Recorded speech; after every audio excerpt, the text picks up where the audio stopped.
Hello everybody, this is Vinton, aka BitB, and welcome out to another BitB stream. Thanks for coming out. It is Wednesday, and it is finally time to dive back into more Phoenix Wright. Possibly the last one for a little while here.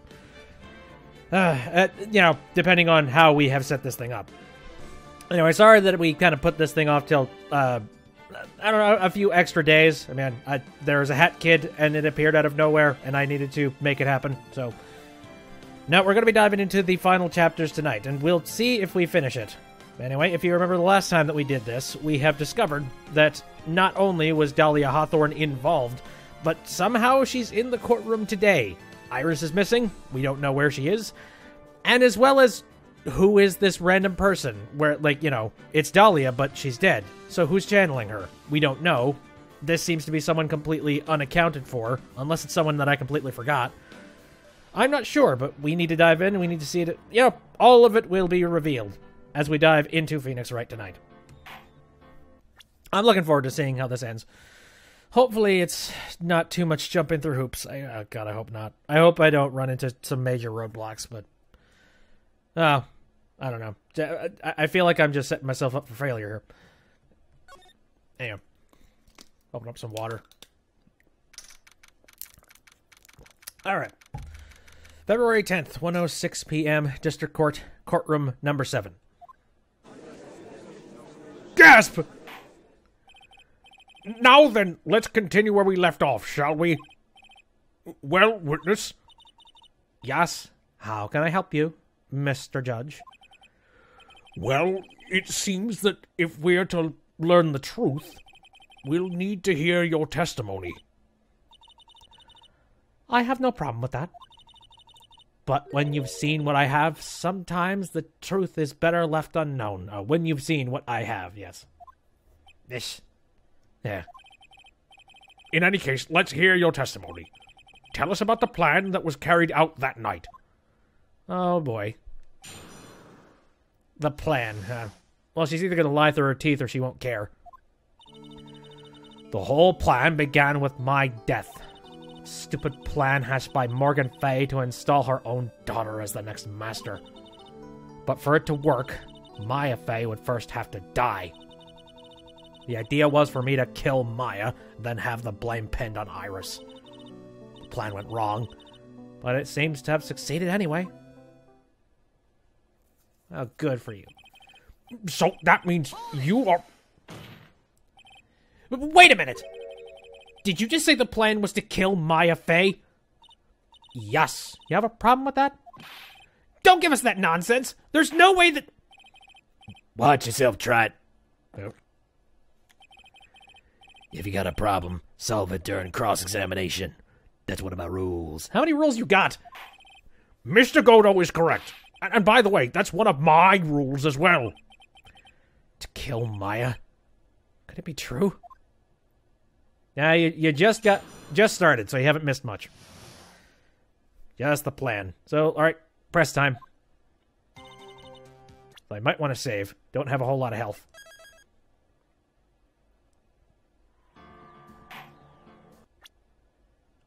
Here we goes. Whole plan began with my death. You were executed last month, correct? Yes, I was hanged. It wasn't exactly pleasant. How did you manage to discuss the plan? When did you talk with Morgan Fay? Last year. She was transferred to the same detention center as me. Oh, convenient. Since I was on death row, and she was my mother. It was actually pretty easy to meet with her. I see. So that's when you discussed the plan? Ha! Are you crazy? At first that woman was planning to kill me as well. Even though I'm her own daughter. All to make Pearl Fay the master of Karain? She's a cold, twisted woman. She thought she could finally regain her lost honor. The honor she lost when her younger sister Misty took her place as the master. Ever since that day, she's been working on this plan. A plan, huh? A stupid plan hatched by Morgan Fay to install her own daughter as the next master. Okay. You're talking about Pearl Fay, is that correct? Yes, though at first she had high hopes for the two of us. You and your twin sister, Iris. That's correct. Fortunately, neither of us had much spiritual power. That's why we were abandoned by her, along with our father. Abandoned? The only person I ever really cared about in life was myself. My sister was a nuisance, so I convinced my father to leave her at an old temple. She's evil bitch. You mean Iris? Yes, my father remarried a woman who also had a daughter. The less children you have, the more money there is to go around, right? And on top of that, my father had absolutely no interest in children in general. How horrible. The really horrible one was that woman. That bitter, vengeful woman. It was her stubbornness that gave birth to that child, Pearl Fay. She was born with an abundance of spiritual power. Unfortunately for her, Morgan Fay heaped all her broken hopes and dreams onto that poor child's back. All because of her pathetic dreams of having her bloodline become the main family. But for it to work, Maya Fay would first have to die. Die! Maya would have to die? But why? For our bloodline to succeed as the main family, thus making Pearl the new master. The remaining descendants of the current master had to be taken care of. Objection! But Pearls would never agree to a plan like that! She adores Maya! How sad. You still don't get it, do you? What Pearl wanted had nothing to do with it. Morgan didn't care one bit about Pearl. The only thing she cared about was the position of the master. That's all. That's ridiculous! She was willing to sacrifice anything and anyone to achieve her goal. The life of her daughter, and naturally, the life of Maya Fay as well. How could anyone do that? Well, evil incarnate is a word that comes up. The idea was for me to kill Maya and then have the blame pinned on Iris.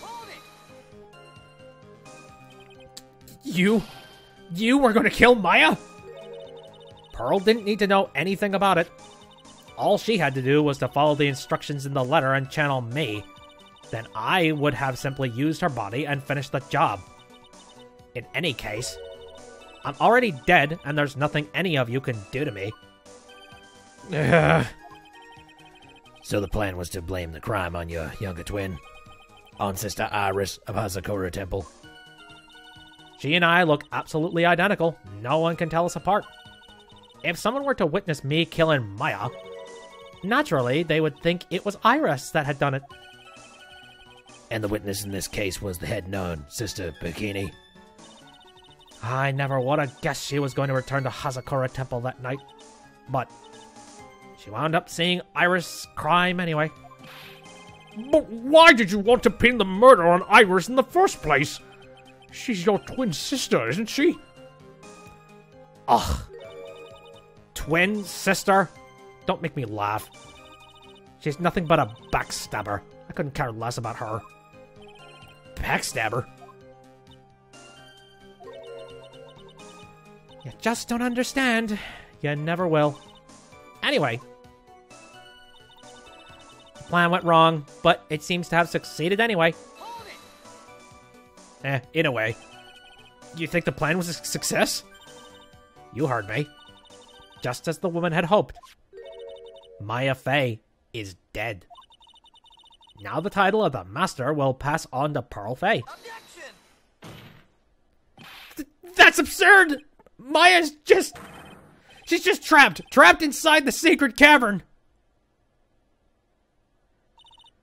Really? You're as foolishly optimistic as ever, aren't you? My darling Feeny. Shut up. Don't you want to know the truth? Ever since we met, I've despised you. Your sniveling naivete and your pathetic faith in other people. I just want to know one thing. What did you personally think of Morgan Fay's plan? I told you already, didn't I? It was a stupid plan. It had no point, no value, other than fulfilling her own greedy desire. Yes, it was certainly nothing to be proud of. If that's how you feel, why did you help her carry it out? Why would you do it? Why would you kill Maya? You may not understand it, being the kind and gentle soul that you are. You may not be able to appreciate why someone like me would help a woman like that. So then tell me, why? Isn't it obvious? I'm not like that woman. I only act in my own self-interest. The reason I helped her was for myself. For my own personal satisfaction. What did you say? So this woman, Dahlia Hawthorne, she had her own reason for wanting Maya dead. Well, yes, she has a grudge on Mia. Derpy shit. Do you understand why I would kill Maya Fey now? What my goal was? Yeah, I feel like I can press this at this point. Actually, present, but I'll press. Obviously, it's because you were helping Morgan Fey. Helping? Don't make me laugh. From the day I was born to the day I died, I never helped anyone. I lived for myself, and, in the end, I died for myself. I thought that was obvious. So she wasn't actually cooperating with Morgan.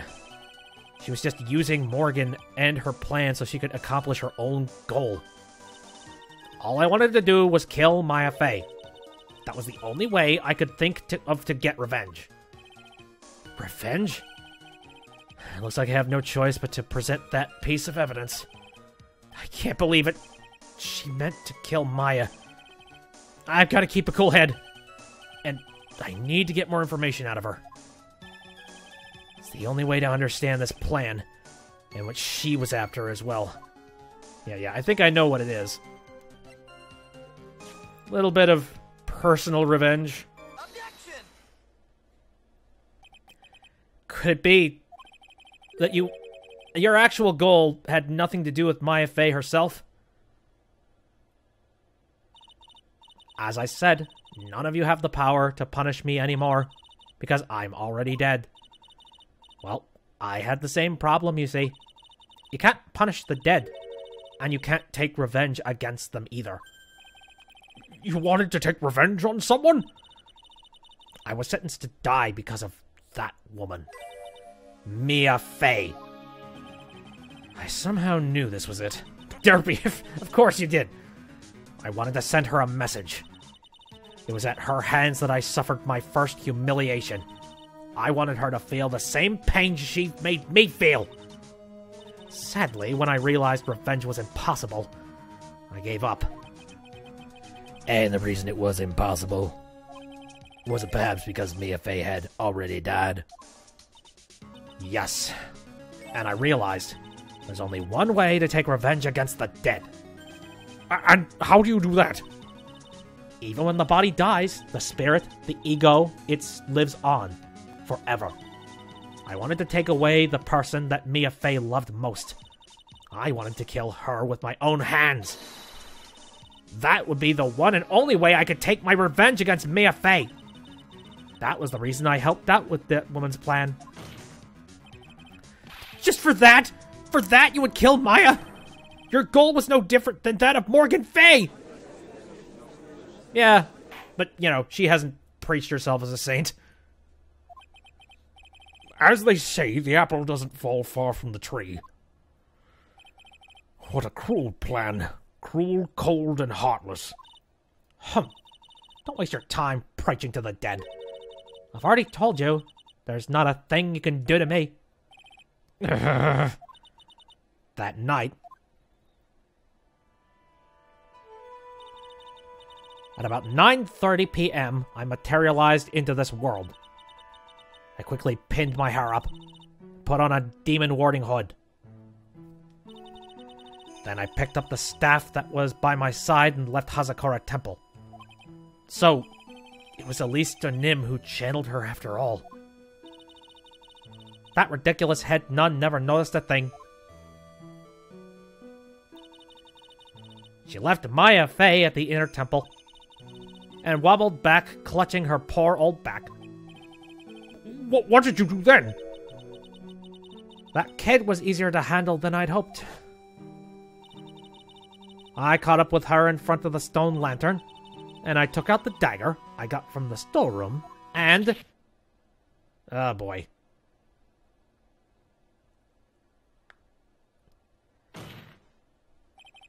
So then you're saying you stabbed Maya? It's strange, but I don't have a clear memory of what happened after that. What does that mean? No clear memory. I don't know. I think I was stabbed. You were stabbed? At the last minute, Maya Fey must have stabbed me. I'm sure of it. Oh, fuck off.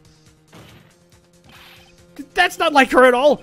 Maya wouldn't stab a French fry with a plastic fork. Anyway, I suddenly lost consciousness. But before I did, I scrawled her name on the lantern. Just as I was passing out, I wrote Maya behind my back. I'd hoped it would cast suspicion on her. I can't believe she was thinking of that until the bitter end. That's where my memory temporarily stops. It stops? I don't have any memory of actually killing Maya Fey with my own two hands. My very last memory was Maya's terror-filled eyes. When I woke up after that, I was in the sacred cavern, surrounded by darkness. You were in the sacred cavern? The entrance was sealed with one of those trick locks. Somehow, I had been trapped in there. Oh god, I think... oh, I pieced it together. I know what the hell's happening here. But how'd you wind up in there? I'd like to know that myself. Anyway, I was worried. I didn't know whether or not Maya Fey was dead, and I swore I wouldn't return to the underworld until I knew I had killed her myself. For a ghost, you're one tough cookie. I wanted to get out of there and make sure she was dead, but I couldn't do it. I couldn't get out. The trick lock stopped you, huh? I didn't know how to remove it. So then you're saying you were actually confined against your will inside the sacred cavern? Yes, I wanted to get rid of that annoying lock as soon as possible. But it wasn't easy. I kept getting interrupted while I was working on it. Interrupted? It was early in the morning, but someone came into the training hall. What? Who? Could it have been Maya? No. I thought the same thing, but I couldn't see. Why not? If someone had spotted me, I would have lost my chance to take revenge. So I made sure to hide myself well at the back of the sacred cavern. That morning, only two people could have gone into the training hall. Maya and Pearls. Pearls was there to cover the hanging scroll in gravy. Still, I finally managed to remove the lock, but I was too late. What do you mean by that? The flies had already started to gather. The bridge had been fixed and the police had started their investigation, correct? Naturally, I couldn't go out, so instead, I returned to the cavern and put the lock back on myself. I realized I wouldn't get a chance to see Maya's corpse as I had hoped. But just then, Lady Luck showed up. Lady Luck? After that big earthquake, she showed up all by herself. The real Iris? She said she'd come to make sure the sacred cavern was all right. Pfft, stupid girl. I came out from the sacred cavern and got a feel for the situation.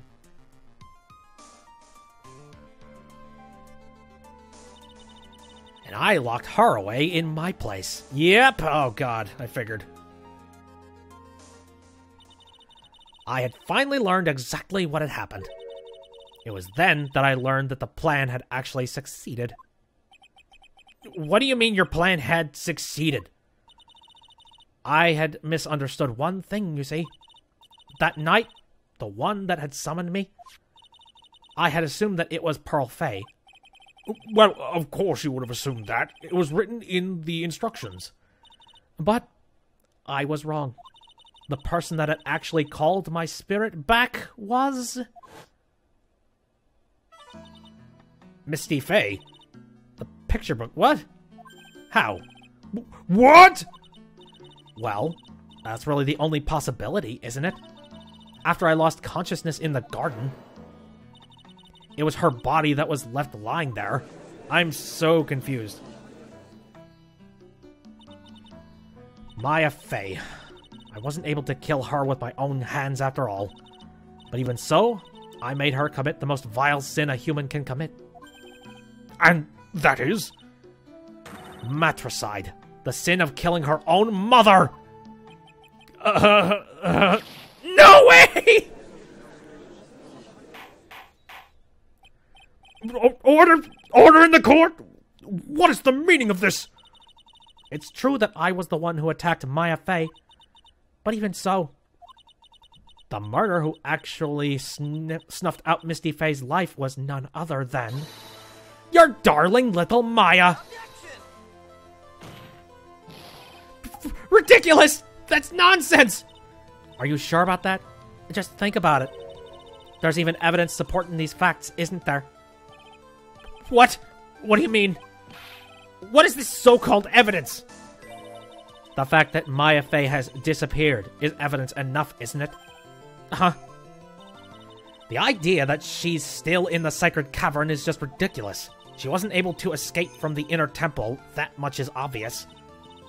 In that case, there is only one place she could be. Where?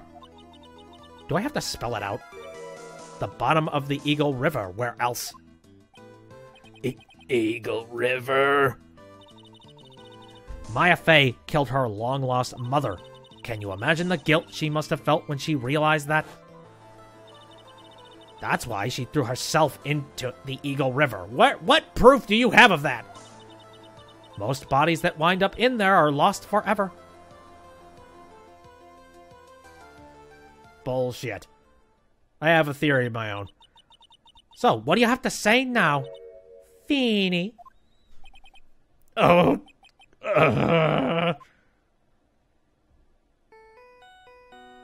Hello?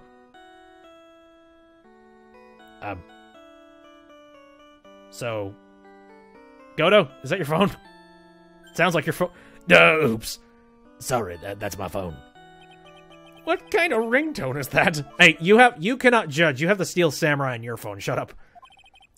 Godo here. Okay. Thanks. Was it something important? They just finished removing the locks from the sacred cavern. That's great! What about Maya? There was a woman in the cave. Was it Maya Fay? It was the accused, Sister Iris. Don't look so surprised. I locked her in there yesterday. I just finished telling you that. So, what about Maya? Where is she? There was no one else found inside the sacred cavern.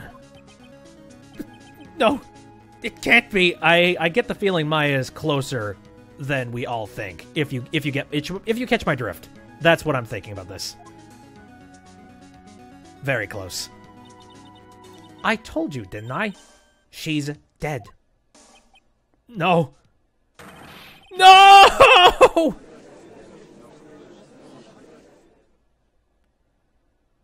Is she under Acro's wheelchair?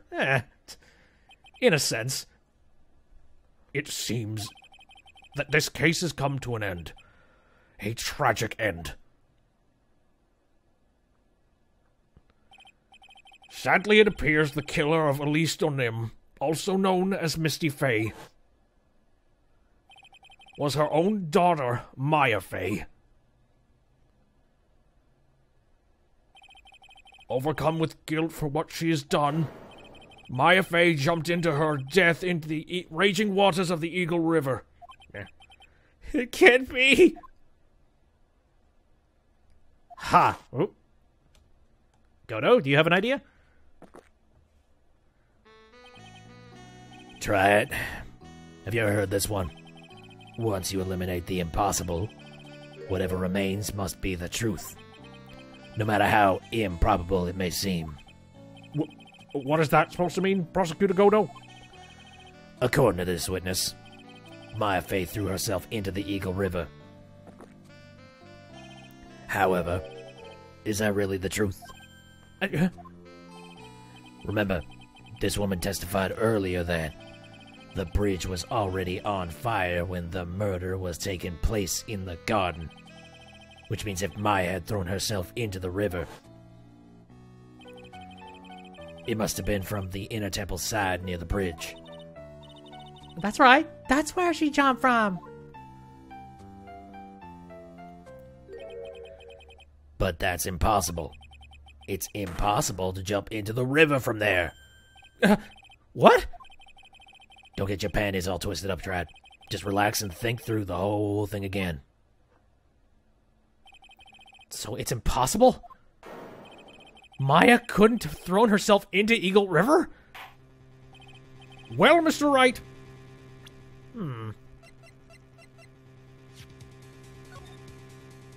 No, she couldn't, because she would be dead on rocks if that were the case. Just in case that's wrong.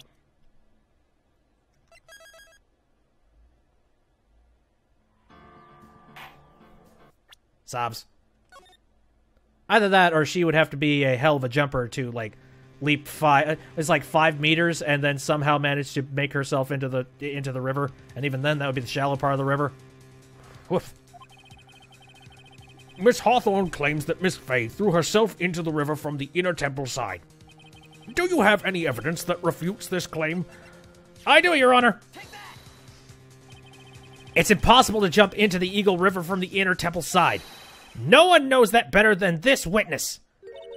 What did you say? 11 years ago, you jumped into a very same river. The very same river, rather. Yeah.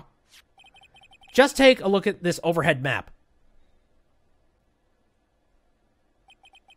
As you can see, below the cliff on the inner temple side is a big rock shelf. Oh! You're right! She wouldn't have reached the river if she had jumped off from there. In other words, if she had jumped, we should be able to see her body in this photo!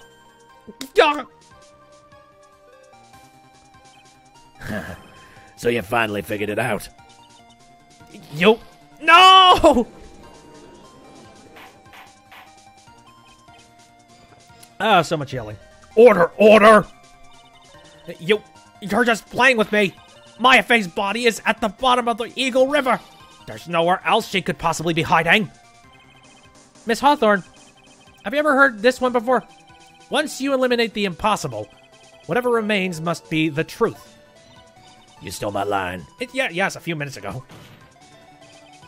Maya Fey wasn't inside the sacred cavern. We now know that she didn't throw herself into the Eagle River. Correct. That eliminates all the most likely possibilities. Now, although it seems improbable, there's still one other place she could be. What? What is this one possibility you are talking about? That's obviously a bluff. So, where's her dead body then? Finally, I think the pieces are falling into place. Normally, the living have no way to punish the dead. But I think there's a way to give Dahlia Hawthorne the ultimate punishment. Shall I tell you, Miss Hawthorne? Shall I tell you where Maya is this very instant? Maya Fey is in this very courtroom. There's only one possibility left. Namely, she's right here in this very courtroom. What? My Fey's here. You say she's in my courtroom? Blasphemy. Dahlia Hawthorne, I seem to recall that you said, I had misunderstood one thing, you see. So what? But I think there's one more thing you misunderstood. What do you mean? Tell me something. at this very moment. Who is channeling Dahlia Hawthorne? Why, that's obvious. It's Pearl Fay, that pathetic little sniffling runt. You're wrong. Pearl's tried, but she couldn't do it. I've never failed at channeling someone. This is the first time it's happened. Isn't there any explanation for why you couldn't channel a spirit? It could happen if someone else was already channeling the same spirit. Someone called me before Pearl did? But who? Pearl's even tried again on the same day after the crime, but she couldn't do it. What could that mean? I think the truth is becoming clearer to you right about now, am I correct? It wasn't Pearls that channeled you. There was someone who called you before she could! This is an easy one. Pearls couldn't do it, and Misty Fay is gone. There's only one possibility left. Come on already! I can't stand the tension! Dahlia Hawthorne, the person channeling you right now must be Maya Fay! What? Gotcha. But how could that be? Remember what this witness Dahlia Hawthorne said about her goal.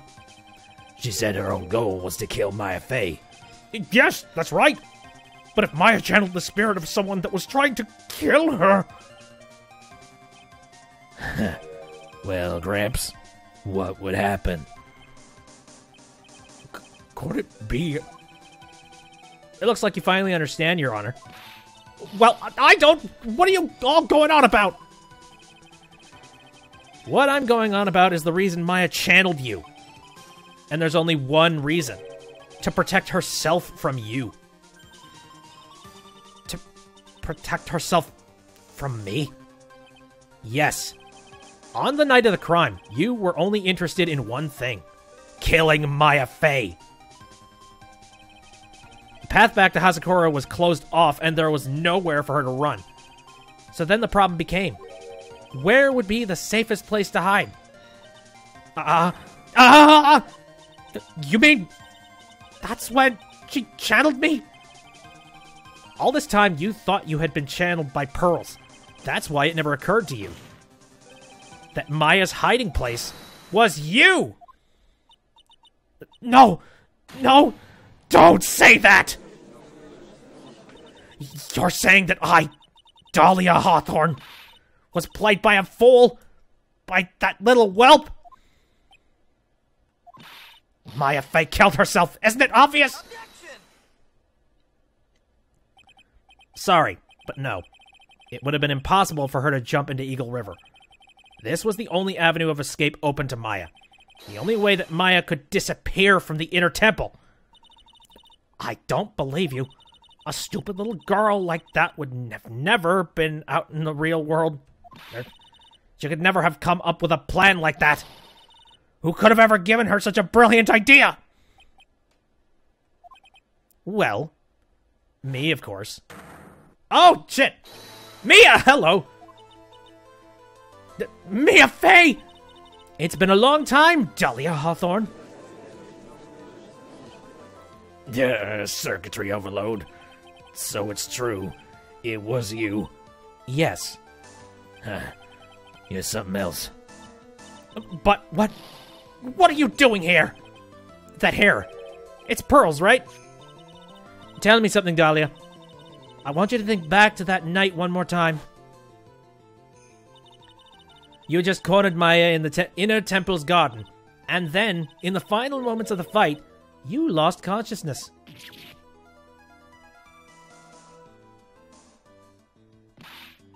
I was stabbed by Maya Fay! Actually, Maya lost consciousness at the same time as you. She did. Not terribly surprising since she was about to be killed. When she woke up, she was in the training hall.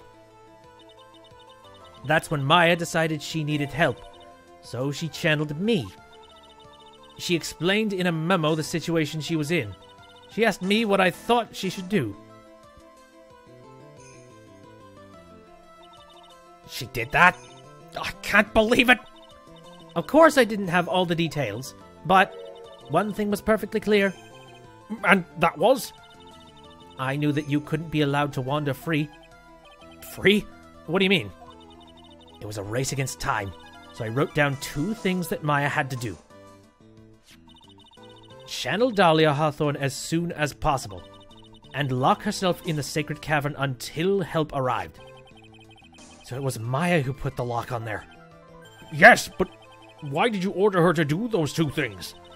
If she hadn't done it, Dahlia Hawthorne would have been channeled by someone else. By one Pearl Fay. Pearls? Yes, Pearl didn't properly understand the plan, so all she was trying to do was follow her mother, Morgan Fay's instructions. If she had succeeded in channeling Dahlia Hawthorne's spirit, things would have turned out very badly, to put it mildly. So that's how it was. Dahlia Hawthorne would have used the body of Pearl Fay to kill Maya at all costs.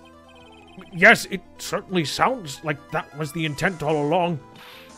How dare you! I won't forget this! Why not just admit it, Dahlia Hawthorne? Your little plan was nothing but a big failure. Yes. Another failure to add to the pile of shame, wouldn't you say? What did you mean by another? Think about it, Dahlia. Remember all your past crimes? Not a single one of them was a success. They all ended in failure. What? How dare you? 11 years ago. Hello.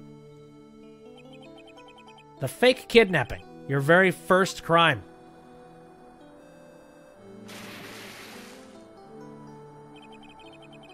You got your hands on a $2 million diamond, but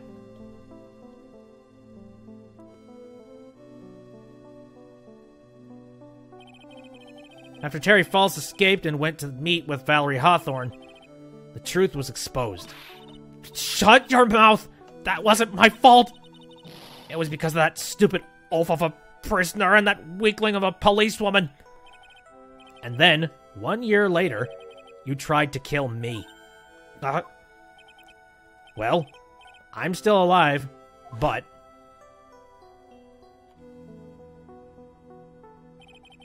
you wound up killing someone else.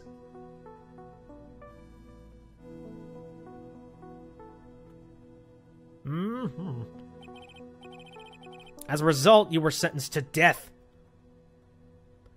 Pretty steep crime. I would give it jail time. I mean, she wasn't really labeled as murderer at that moment in time. And I don't know if she was caught for the diamond stuff. So I'm wondering, why the death sentence had to be a thing. Well, I missed that little bit of dialogue. Shit. Oh well. You wipe that smug, happy-go-lucky smile off your face. And now this. You've messed up again. You let Maya Fay escape. Even though she was right there in front of you. Stop goading her. She's gonna find a way to stab herself.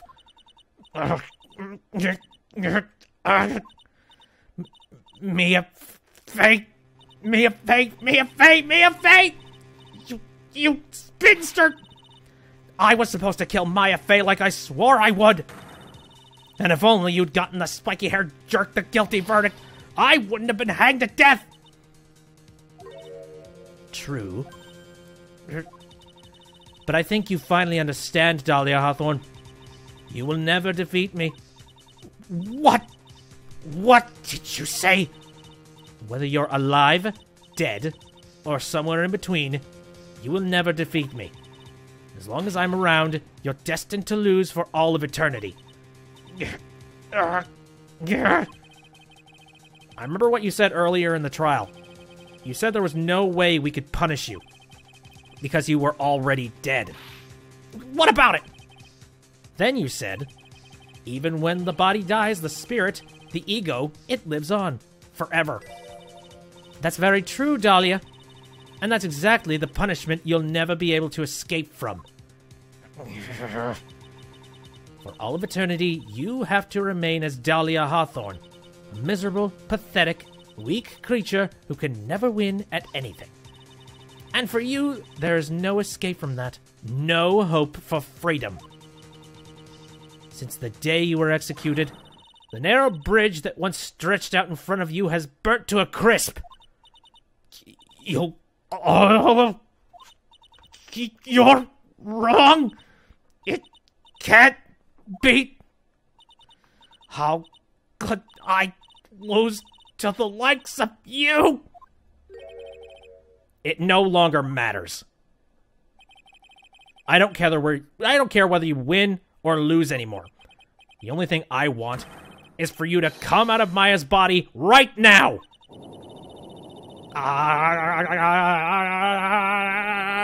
Teenage angst. Oh, there. Oh, damned soul of damnation. Wow, that's evil. I'm not ready. Not ready to go.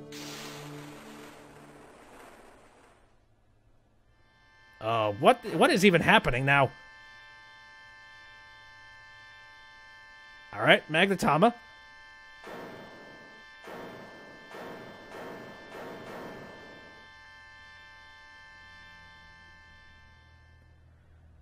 Oh, shit.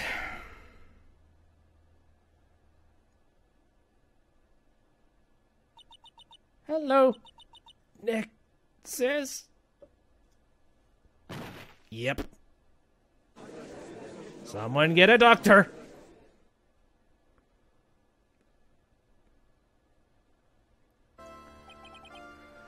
Now then, I need to retire. God damn. I assume you are the real Iris? Yes, I was just rescued from the sacred cavern. I must say, you and your twin sister are indeed... Oh, God damn it, I need to take my finger off of that button. In any case, it appears that everything has finally been cleared up. Mr. Godo, what happened to Dahlia Hawthorne? If you ask me, Your Honor, it looks like she went back to the hell she came from. It seems that Misty Faye wasn't the only victim of this crime. Maya Faye, as well as the young Pearl Faye, were also victims of this wicked and selfish plan. Yes, Your Honor. The tragedy of Medium Valley has finally come to an end, it seems. It would be best for everyone if no further attempts was made to channel that spirit again. Probably. Your Honor. Yes, what is it? About this whole spirit medium thing. It's almost weird how comfortable you seem to be with the concept now. Well, to be frank, my younger brother is quite judgmental. He often criticizes me for not studying hard enough. That's why I made a concerted effort to study up on the Karain channeling technique. Hey, isn't that the New Year's issue of Cult? Yep. I've seen quite a few things in my many years on the bench, and in all that time I've finally learned this one thing. Each case is different, and takes place in its own world, if you will. In order to fully understand that world, first we have to immerse ourselves in it completely. And that's where my brother and I used to differ. Never thought of it that way. At any rate, it's time to pass judgment in the case of Iris of Hazakura Temple. Objection! Yeah, not yet. We got an entire other chapter. We're not done. So what's your revenge strategy, huh? You're a little too fast with the gavel, Your Honor. What do you mean by that, Mr. Godo? This trial, it isn't over yet. That's what he means. What? Try it. Remember what Miss Evil Spirit said in her testimony. Huh? Dahlia's testimony? I caught up with her in front of the stone lantern. Then I took out the dagger I got from the storeroom and...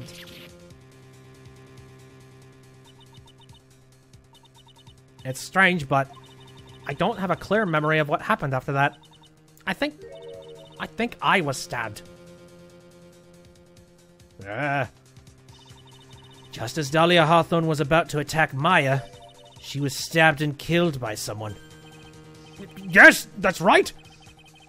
The person that was ultimately killed was the spirit medium that channeled Dahlia.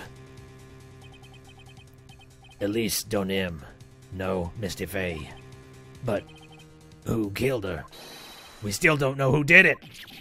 This isn't over? Yeah, no. She was stabbed in the back, though. Maya was in front of her. There. Unless someone else is found guilty, the accused is still on trial. We can't let her walk until there is evidence that proves her innocence. Oh, hey. But this court isn't prepared for any further testimony. The prosecution is ready to call our final witness. Final witness? This one will clear up the whole mystery. The mystery of who killed Misty Faye. Indeed. Is it really all right, Mr. Prosecutor? Of course it's all right, Madam Attorney. Very well, then. Who is this final witness? Isn't it obvious? There's one person who saw the whole event and will put the final dagger in this case. Someone who saw the murder take place? The very person who saw her mother killed in front of her own eyes. You mean Maya? You can't! She can't testify after what she's just been through! We need to find the truth. The prosecution calls Maya Faye to the witness stand. Oh, boy. Very well. But first we'll take a brief recess. We'll have to wait for Miss Faye to recover before summoning her. Once we receive the doctor's permission, we'll continue to press buttons early. Hey, Wright, I got something to say to you, so just listen up. Here. What is it? I don't think much of you as a lawyer. It's always the same with you. You somehow manage to just squeak by without even a faint understanding of the case. Some beautiful woman always seems to come dashing in at the last minute to save you. You've got some nerve! But that's not going to happen this time. This time, you're going to have to do this by yourself. What?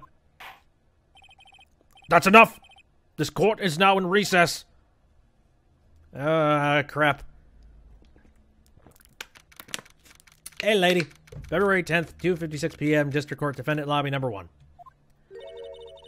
I'm truly sorry about everything. You were working so hard to defend me. I was missing all day, and we didn't even have a chance to talk. She's right. When I met Iris at the training hall yesterday, they had already switched places, and Iris was inside the sacred cavern. I wanted to at least be in the defendant's box today to root you on. Well, it wasn't your fault. You were locked up this whole time. There's something more important than that, though. I have to ask you. Why did you help your sister out as much as you did? Huh? If you had tried to get help at the sacred cavern yesterday, you wouldn't have spent an entire day locked up in there. My sister... I felt sorry for her. She was abandoned by her mother and never got any love from our father either. Yes, but it was the same for you too, wasn't it? Yes, but at least I had Sister Bikini, who was like a mother to me. If only Dahlia had come with me to Hazakura Temple. I always loved her. Dahlia was always so smart, so strong. She never complained about a thing. That's why I promised her that I would help. Are you talking about the fake kidnapping case 11 years ago? Yes. I wanted to be useful to her in some way. Yeah.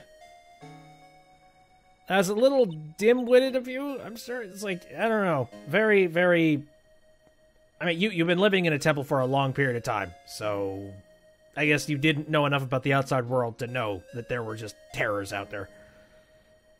But as usual, I was too cowardly. At the last minute, I ran away. Because of that, Dahlia's stepsister, Valerie, ended up... Poor bastard. That was the case that wounded Mia so badly.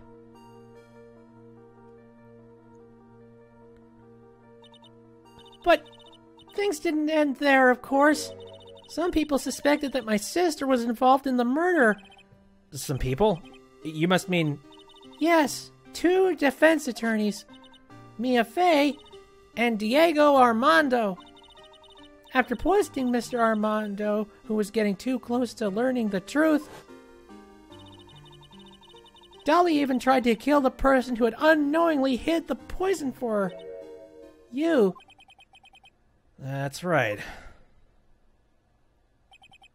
Iris, there's one more thing that I have to ask you. Yes, what is it? On the night of the murder, the person that cleaned up the corpse of the victim, Elise Denim, was it really you?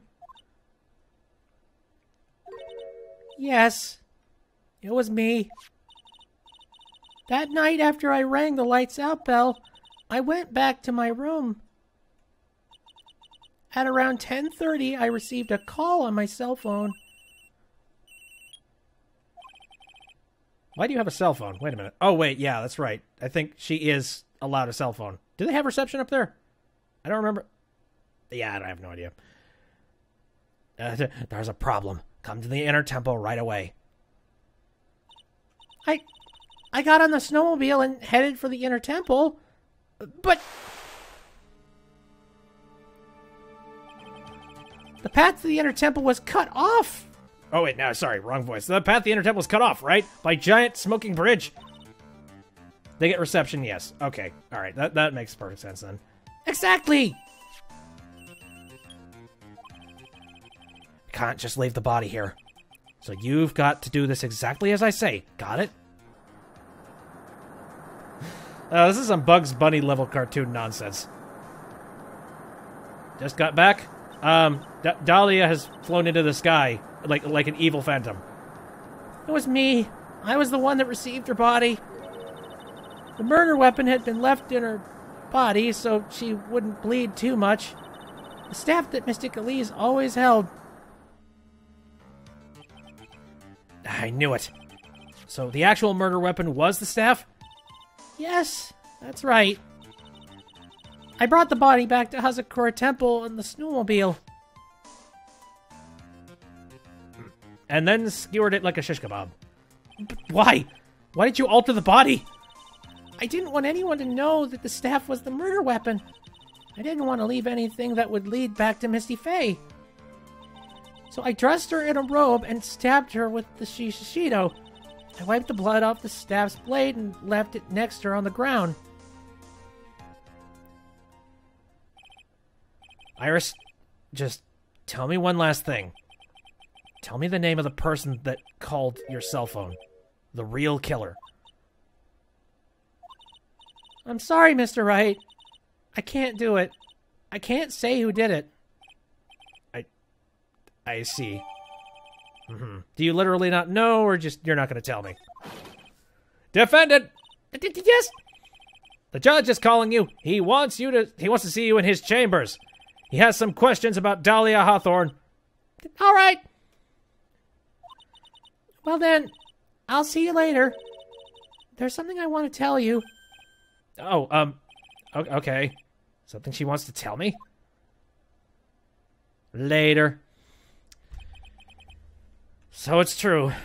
Iris cooperated with the real killer. Maybe even from the beginning. Phoenix. Hello. Mia, stop being surprised. Again, this is like, oh, hey, Mia, you're here. That exorcism is cool. Freaking terrifying is what it was.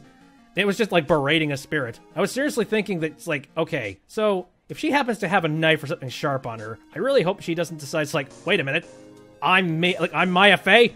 Oh, well, I'm taking short work of this. Just stabbing herself. Anyway, how's Maya doing? Physically, I'm not worried. She'll recover completely. But emotionally, she's been hurt very badly by this case. I see. You don't mean she's learned who Elise Denim really was?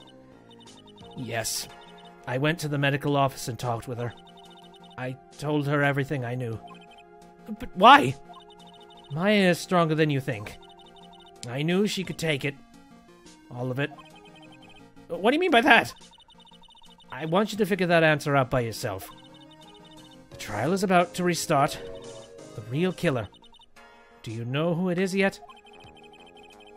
Iris wouldn't tell me who called her. But still, I think that just maybe I know who it was. That night, the victim was killed in the garden of the Inner Temple. And the criminal wasn't just there by accident. Which means the killer knew of Dahlia's plan from the very beginning. And one more thing. The victim was moved to the Hazakura Temple's side by pendulum. In other words, the criminal couldn't cross the bridge. That means they were stuck on the Inner Temple's side for almost an entire day. Exactly.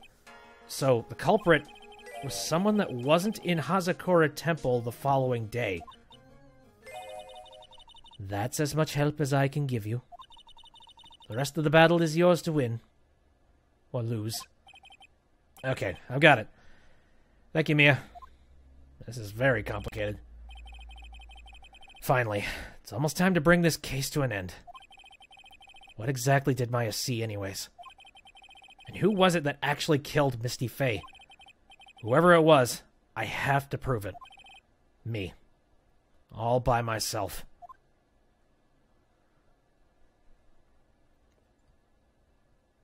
Harf. Okay. Well, I kind of hope some new evidence brings to light the idea that maybe someone from the other side could be over at the Inner Temple. Don't know how that would work. I don't know. I'm an optimist. Now then, before we proceed any further, I'm going to announce the results of the test we had performed earlier. Tests? Yes, tests on the bloody dagger that was found stuck in the pine tree. Oh, yeah, that. I totally forgot about it. There are no more to be continues. Yeah, I know. We're approaching the end. That's a weapon that Maya Fey used when she fought with the victim. So, what are the results? What is, was it the victim's blood on it, or... Due to time constraints, a full test wasn't possible. However, there's one thing we can say with certainty. The blood that was on this dagger was not the victim's blood. Oh, weird. Okay. That is all. Now then, let's restart this trial. So it wasn't Misty's blood on the dagger? Then whose was it? Weird. I'm sure both the defendant and the prosecution know this, but this trial is rapidly coming to a close. Both sides will need to show some firm evidence with their claims. I understand, Your Honor. From what I've heard, the witness is dangerously weak, physically speaking, so let's finish this quickly. Agreed. Very well. Please bring in the last witness. Hello, I hope they have you sitting in a chair at least. Witness, please tell us your name and profession. Maya Fey. My profession is, I'm the assistant manager at Wright & Co. Law Offices. Maya. According to the magazine I have here, you're a spirit medium of the Karain channeling technique. I'm frightened. The Fey clan... I don't want any more to do with it. Oh, Maya. The pain the Fey bloodline causes must be unbearable. Very well. Now then, Miss Fey. When the event occurred, you were in the garden of the Inner Temple. And you witnessed the moment of Miss Elise Dunham's murder. Is that correct? I didn't see any... Oh, goddamn it. Straighten up this instant, young lady. Huh? Pick your head up and speak clearly. There's always time for crying later. But I... Your mother was killed right in front of your eyes. There's nothing you can do to change that fact. Jesus, man. Have a little bit of sympathy. but there's something you can do. You can finish this. You've been watching the whole thing, right? You've seen the witnesses come out as you've seen us squeeze the truth out of them. Now it's your turn. Let's hear your testimony. On the night of the crime, what exactly did you see happen? Witness, if you please. Yes, Your Honor. Oh boy. What exactly did you see? I was passing through the garden on the way to a spare prep room when it happened. Suddenly, someone struck me over the head. I stumbled and ended up against the stone lantern. I think I screamed, "Help me!" Then something warm splashed over me. That's when I lost consciousness. So, you were struck on the head. I suppose it must have been this staff. Maya, the person who hit you. It was Dahlia Hawthorne, wasn't it? I'm sorry, Nick. I couldn't see. I don't know who it was. Maya, think hard. Sorry, Nick, but I really couldn't. Can't say it was an especially good night for young ladies to be walking around alone. It seems that it will be hard to determine the criminal through testimony alone. Very well then, Mr. Wright, please begin your cross-examination. Maya, hang in there. She doesn't look well at all. I don't know. Lots of mental breaking. Okay, so something tells me if I press on every tiny little detail, I'm going to get in trouble. I'm going to save, and I'm going to see if I can just do that. We need more information from this. Passing through the garden on the way to the spare prep room. Who else was on the inner temple side that night? Well, Sister Bikini, of course. But I remember her saying that Iris would be coming later as well. On the day after the incident, Edgeworth met Bikini at Hazakura Temple. That means she couldn't be the criminal. So then, did Iris actually come later, like she said? Well, let me think. She seems confused. It's probably because she's so tired. No, I'm sure I didn't see her. She must have come while I was preparing for the training. Suddenly, someone struck me over the head. Who did it? Who hit you? I didn't see who it was. I was hit from behind. You didn't see the person? But after that, your attacker was in front of you. How could you not see who it was? Well, let me think for a second. I'm sorry. I just can't remember. Maya's really having a hard time. What should I do? Screw it! Come on, Maya. This isn't making sense. Why didn't you see this person? Well, let me think. It was... Oh, yeah, that's right! It was dark, that's it. It was dark? It's not good to have too much light around when someone is undergoing spiritual training. Come to think of it, there was an earlier testimony to that effect as well. So it was dark in the garden on the night of the crime. Which is why she didn't see her attacker. I thought maybe she was trying to hide something, but I guess not. Judging by the testimony thus far, the identity of the attacker was most likely the spirit that was channeled by at least a Nim, Dahlia Hawthorne. Very well. Please continue with your testimony. What happened after you were struck on the head? That makes sense. I figured it was... I was thinking to myself, it's like, yeah, it was dark. I'm sure that's the excuse. I stumbled and ended up against the stone lantern. What happened afterwards? My attacker was in front of me, blocking off my escape, I think.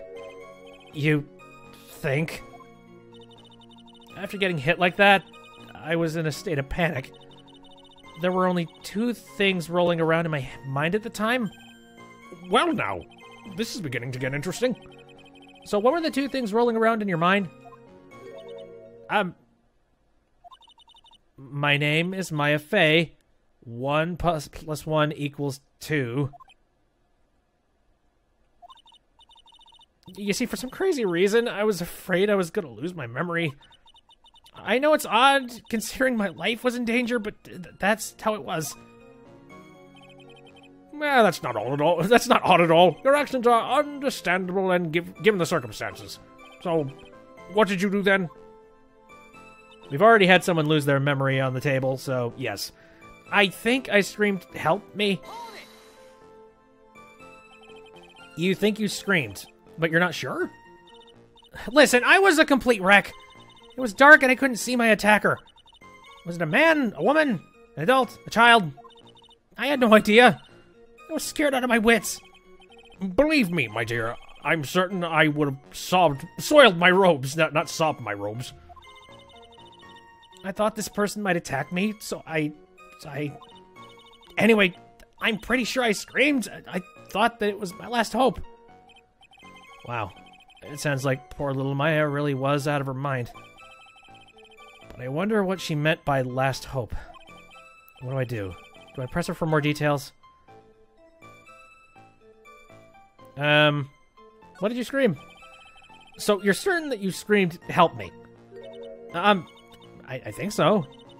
And now that I think about it, yeah, that's gotta be what I screamed. Is it all that strange, Trent, for her to have screamed, "Help me"? No, but something about that bugs me. Why would you face someone that's trying to kill you and go through the trouble of screaming for help? I mean, yes. All right, then, witness, go on with your testimony. Oh, okay. No. I think I screamed, "Help me." Let's get a little more information out of that one. Believe me, my dear, that's normal. I scream help all the time. What did she scream? Your last hope? What? Wait a minute. Maya, what's this my last hope stuff? What? What do you mean by your last hope? No, that's what you said. You said my last hope. What? I said what? Look, you were facing an attacker that you couldn't see, and you screamed, right? You screamed, "Help me." Yeah? But you testified that you screamed that because you thought it was your last hope. Well, you know, it's like, what do you call it when that happens? Maya's not doing so well up there. Oh, yeah, Oh, that's right. I remember now. I was facing my attacker, but that's not who I was screaming at. What did you just say? Yeah, that's right. That was the person behind my attacker that I was yelling at. That's who I was screaming for help. Holy shit. What is it now? I messed up! I didn't mean to let that slip out! Huh?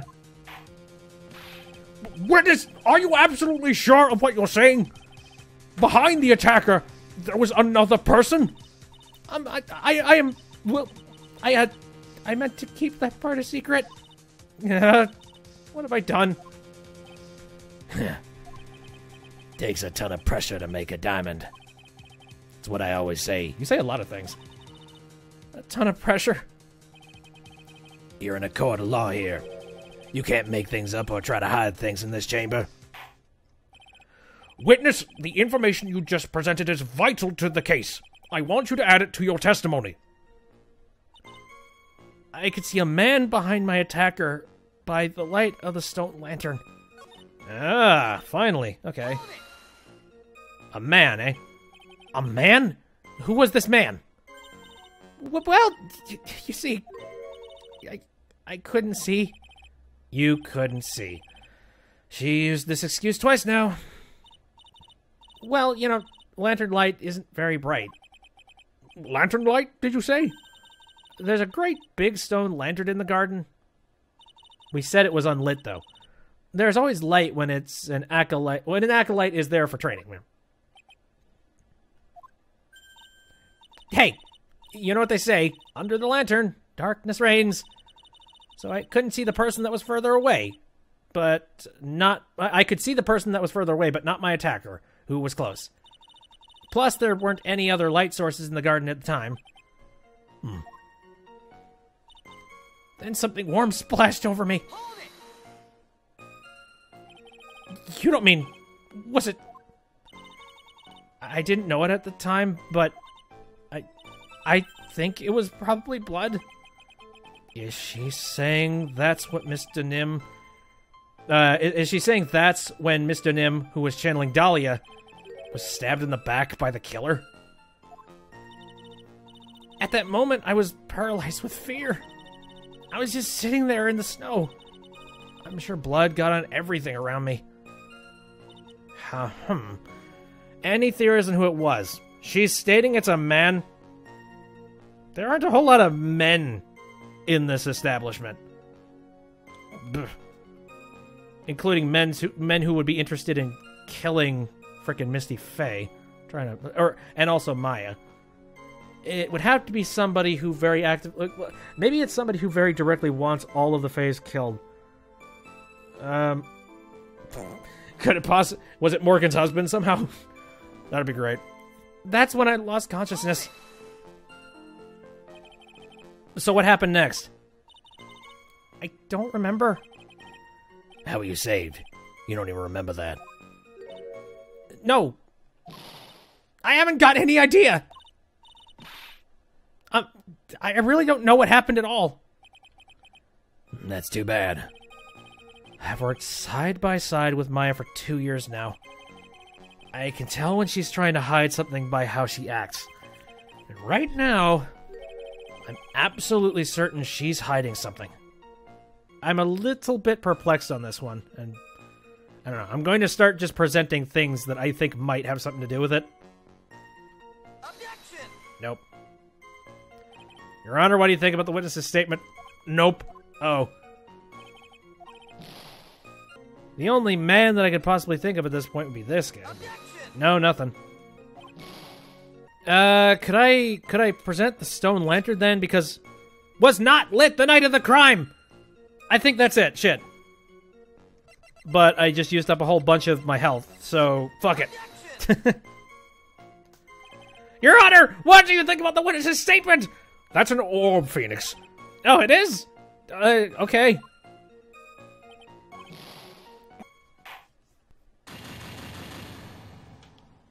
It's confirmed that it was off at the time. Objection! Yep! There we go. So there was a man standing behind your attacker. Yeah. That man, he's the killer. He stabbed her from behind. He's the one who killed Elise Donim, otherwise known as Misty Faye, your mother. The killer? Maya, you know who killed your mother, don't you? What is the meaning of this, Mr. Wright? To be frank, Your Honor, I think she's in shock and quite confused. That's why she hasn't noticed the huge problem with her testimony. Huh? What do you mean? What problem? Maya, on the night of the crime, that stone lantern was out of commission. Huh? What? It's true. There was no light anywhere in the garden that night. No! Order in the court! Mr. Godo, explain this! Why do I have to do all your work? Add the pureness of milk to the perfect clear darkness of coffee, sir. Stir. That is the state of the witness's mind right now. A cup of cafe au lait. Cafe au lait? Is that even legal? Mr. Trott's words are the milk, and you are the spoon. Your Honor. I'm a spoon? I'm no spoony bard, I'll have you know. You must have noticed it too, Trott. This witness's mental state is highly unstable right now. It's not hard to understand why she would make a little mistake like that. Sorry, but that's not gonna cut it. What did you say? If there truly was no light in the garden, then there's a fatal contradiction in the witness's last bit of testimony. Nick? May I? Recall the witness's statement about her attacker. She said that she didn't know if it was a man or a woman, an adult or a child. And yet, the witness could describe a person that was standing behind her attacker. And she quite clearly described him as a man. In other words, that would have to mean that Maya actually saw our mystery person, despite it being so dark that she couldn't see the face of her own attacker. No! Order! Order! Order! What in the world does this all mean, Mr. Wright? Are you saying Miss Fay saw the real killer under pitch-black conditions? Trent, do you have any idea what you're proposing? How could she have seen in the dark? There was no other light source at the scene.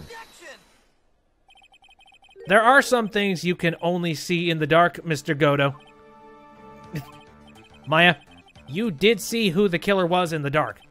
And now, you're trying to cover for him. Cover? For the man that killed her mother? There's only one conclusion I can draw from this. You know who this man is. Please, Nick. I don't know anything. Please, I'm begging you. You talk a good game, Trent, but let's see if you can walk the walk. It was pitch black, so what could the witness see? I'm calling your bluff. No, Nick, don't. Please, stop. Maya is dead set on protecting this guy. The man who murdered Maya's long-lost mother. But I can't let him get away with it. I'm a lawyer, an officer of the court. I'm here to find the truth. All right, Mr. Wright. Time to show us what you've got. Save. It's not time to show what you've got. I know what that means. All right, Mr. Wright. It's time for you to show your attorneyness. What are you doing? You're saving. What is that? Who was the person that you saw Miss Fay saw in the darkness? Okay. That you say Miss Fay saw in the darkness. Well, there's only one person I know of who could actually show up in the dead of night. That'd be somebody with a glowing mask. Because it was pitch black, Miss Fay was able to recognize the killer easily. I'm sure the court would like to see for itself how this is possible, yes? What? But how do you propose to show us something like that? It's easy. We just need to recreate the conditions of that night. Conditions? Your Honor, the defense officially requests that all the lights in this courtroom be turned off.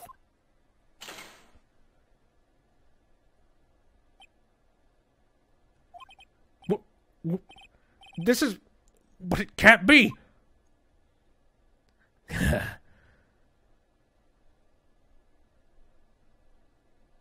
Yep. That was a nice bit of deduction. Tried.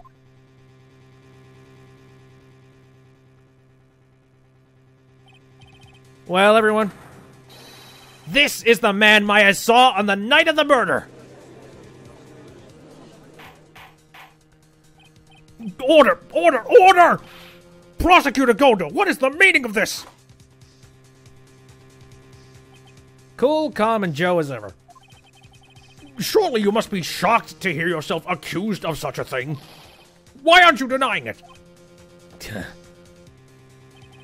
Your Honor, you're asking the wrong person. What do you mean by that? If you got a question, ask the witness. That's one of our rules. Well, Maya, how about it? What you saw that night? Was it 3 glowing red lights? Well, witness, answer the question. You're wrong. I never saw that. Maya! I thought the person that stabbed my mother was a man for a totally different reason. What? Okay. Witness, Mr. Wright. Stop your chattering, Your Honor. Chattering? If it's worth asking, ask the witness. That's one of my rules. All right. Well, then, let's continue with the testimony. Please tell us how you knew the killer was a man. Yes, Your Honor.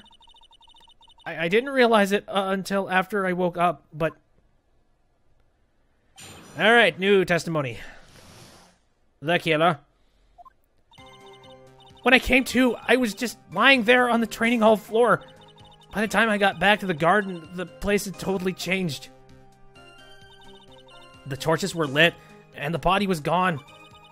And all the snow around the stone lantern had been carefully cleaned up, too. Since the person did all that work alone, I just assumed it was a man. Ow, that's sexist. So it was after the crime took place that the witness came to think the killer was a man. Yes, that's right. I'm sorry, Your Honor, No need to apologize. It's as Mr. Godot said, you're utterly exhausted. It's only natural that you would be a little confused. Also, if you consider the situation you described, it doesn't seem too much of a stretch to assume the culprit was a man. Mr. Wright, proceed with your cross-examination. I'm pinning this shit on you, buddy.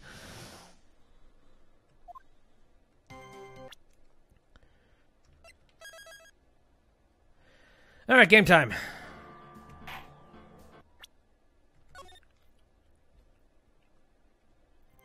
So, when I came to, I was just lying there on the training hall floor. So you lost consciousness when you were in the garden, is that right? Yes, I think it happened when the victim was stabbed. So then the person that carried you into the inner temple. It could only have been the killer. That's what I think, too. So the killer carried Maya into the inner temple.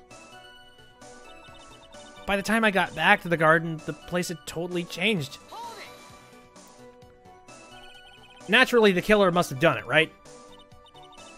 Yes, I think so. But why would the killer tamper with the crime scene like that? There must have been something that the killer desperately wanted to hide. I don't know. It looks like she doesn't have enough confidence. I think I need to gather some more information before I ask her again. Okay, something tells me I need to do these, yeah, I need to press these in a certain order, probably. The torches were all lit, and the body was gone. The torches were lit? Yes, that's how I noticed that the whole scene had changed. I'm gonna say it was the killer who lit the torches. I mean, who else could it be? The killer probably lit them since it'd be impossible to do any cover-up work in the dark. However, if that's true, there's one thing that still bothers me. Why did the killer go to the effort of moving the body? That's true. It's hard to see how that would be of any advantage to the killer. The only one who would gain anything from that would be the only person that was at the inner temple, Maya. Very well. Let's hear some more about the condition of the crime scene. All the snow around the stone lantern had been carefully cleaned up, too.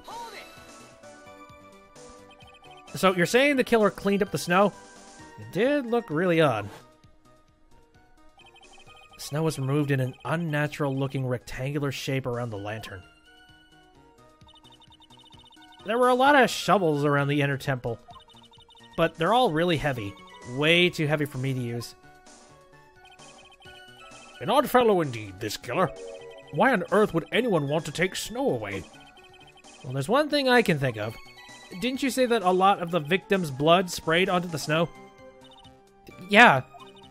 The area I collapsed in ended up being splattered. In other words, the killer's purpose was to hide the bloody snow. I think that's the most reasonable explanation. Perhaps. However, there's something that's bothering me. If the killer just wanted to hide the snow with blood on it, there was no need to remove that amount. That's true. He could have scooped up just the snow that was stained with blood. It looks like there are some mysteries behind this issue. But I think I will help explain them. This will help explain them, rather. Since the person did all that work alone, I just assumed it was a man. So you're saying that you never saw the killer, right? Yes. But earlier, you very clearly stated that you saw a man behind your attacker. Nick, I'm sorry. The killer certainly went through a lot of trouble. Moving the body by pendulum, manipulating the crime scene. But for what purpose? Why do all that? Maybe Maya knows more than she's letting on. Alright, so... Question then. Torches were lit, body was gone. Alright, so... Which one of these was the one that, Here. The place had totally changed. Let's try and press this again. Naturally, the killer must have done it, right? I think so.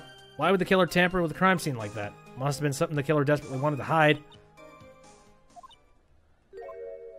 Wait, what? What did you say? You did? Yes. I felt like the killer was hiding the evidence for me. For my sake. What? Hiding it for you? Everyone knew that I was the only one at the inner temple that night. If Sister Bikini had come back and looked at the garden, she may have thought that you had done it. No, she definitely would have thought so. And you're saying that's why the killer cleaned up the crime scene to make it look like nothing had happened? Yes, I'm sure of it. Well, that's certainly an important piece of information. I want you to add that to your testimony. Yes, Your Honor. I think it was for my sake that the killer cleaned up the evidence of what had happened.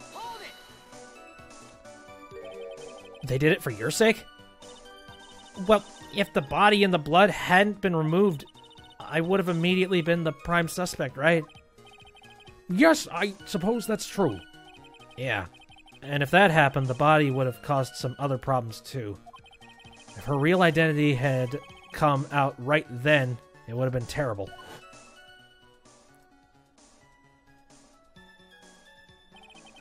Master of Karain killed by own daughter. I don't think Maya would have been able to handle it. But still, it's rather difficult to fathom the killer's motives. What reason is there to go through that much trouble to protect you? I think, alright, so the piece of evidence I'm thinking about right now, I think it was for my sake that the killer cleaned up the evidence of what had happened.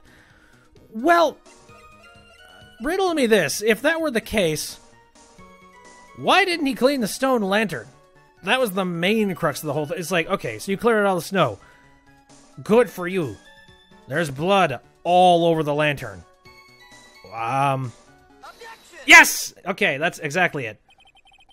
The body of Alisto Nim was carried all the way to Hazakura Temple's courtyard. Then at the garden, the real scene of the crime, the snow that was suspect was covered in that was covered in blood was scooped up and removed. It's reasonable to believe all this was done in an attempt to hide the true crime scene. However, there's still one matter that seems somewhat odd. Oh, and what would that be? You must have figured it out by now, Mr. Godo. It's the message written in blood on the lantern.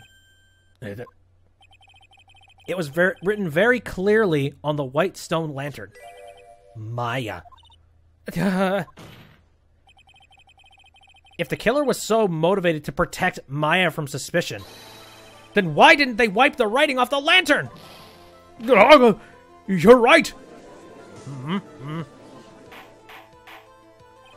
Order, order, order! But, Mr. Wright, isn't it a fact that the killer was trying to cover up the crime scene? Indeed, but it doesn't make much sense to move the body and remove the bloody snow, then not wipe off the most incriminating thing of all, the bloody writing. Objection. But if that's the case, do you have an explanation for the killer's mysterious behavior? Why would this killer move the body and remove all that snow, but then leave the bloody writing on the lantern?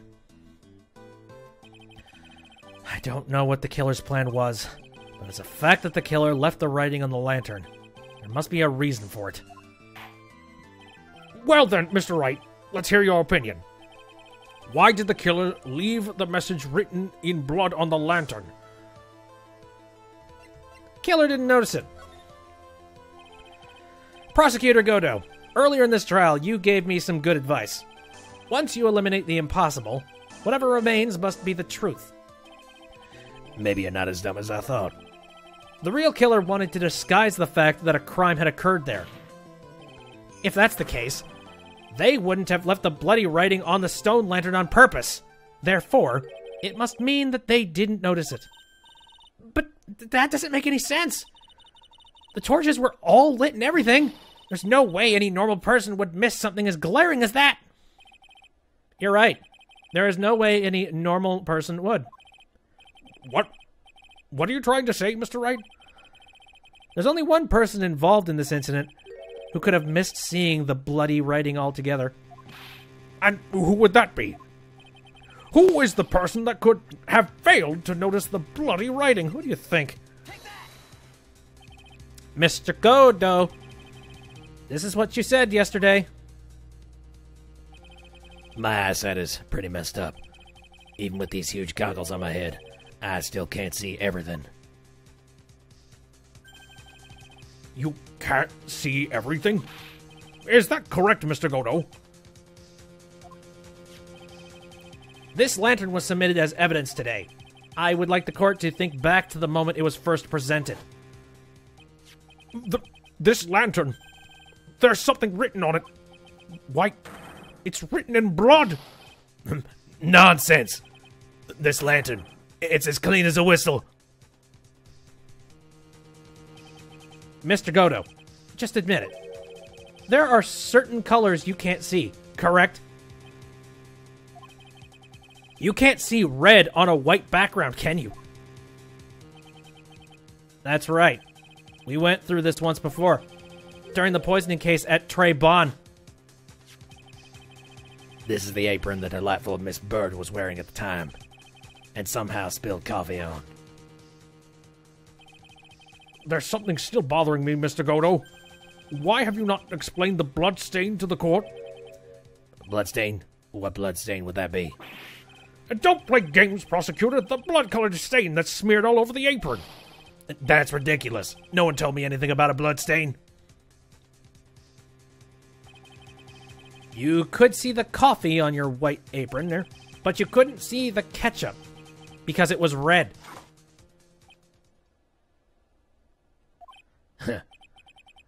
Yeah, it's strange. In a black and white photo, these letters would have appeared black to me. I wonder, why am I the only one that can't see them? So, then, Mr. Godo, are you admitting it?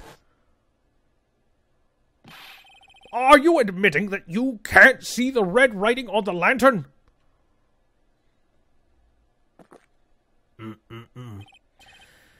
Hey, Gramps, didn't you know? That's the reason why I don't drink red tea. Explain yourself, asshole. I wasn't sure about it until now, but I just can't believe it. Prosecutor Godo is the murderer. But there's no going back now. I finally figured out the truth. Mr. Godo, the defense at this time formally accuses you. You are the murderer of Miss Elise Donim, also known as Miss Misty Fey. It's hard to believe this may be true. However, once again, Mr. Wright has brought up a disquieting fact about you. Just make sure you don't fill out the indictment in red ink, Gramps. Come on. That's a little graffiti making me into the killer. Yeah. Besides, it's not like it's my name that's written there. I'm certain that the killer wasn't able to see the color red. This is rich. Do go on, Tride. The answer is right there at the crime scene. In the snow. The snow? How so? Well, for example, why did the killer move all that snow? Your Honor, you said it yourself. If he wanted to hide the bloody snow, why not just take out just that area? Yes, why didn't he take just that? Oh, could it be? Yes, the killer couldn't see the red blood that had seeped into the snow, and so he had to remove all the snow. He couldn't be sure of where the blood had landed, so he removed the whole area. Isn't it more likely that the killer couldn't see the blood because it was dark? Not a chance. The torches were all lit. He would have been able to see just fine. It seems that once again this trial has taken an unexpected turn, to say the least. Can you explain this, Mr. Godo? I don't know, can you? Hold it, who? Oh, Maya, please don't. Wait just a minute! Maya! What is it, witness? Mr. Godo isn't the killer. After all, he didn't even come to the inner temple until 2 days after the murder took place. He didn't show up until after that old bridge got fixed up. Objection! Maya, you can't testify to something like that. Why? What do you mean? I may not look it, but I... After the murder happened, you didn't even exist. She didn't... I'm afraid I don't follow. Are you senile, old man? We established this just a little while ago. After the murder, the witness was unconscious for a long time. Because she was channeling Dahlia Hawthorne. No, that's right. Please, Your Honor, let me add to my testimony. Nick, please listen to me. Maya, do you plan to cover for Godo no matter what the cost? If that's the case, then I've got no choice. Your Honor, let's hear her testimony. If it means we're going to hear the whole truth, I say we should not silence her. Nicely done, Tried. Very well. Let's hear the witness's testimony.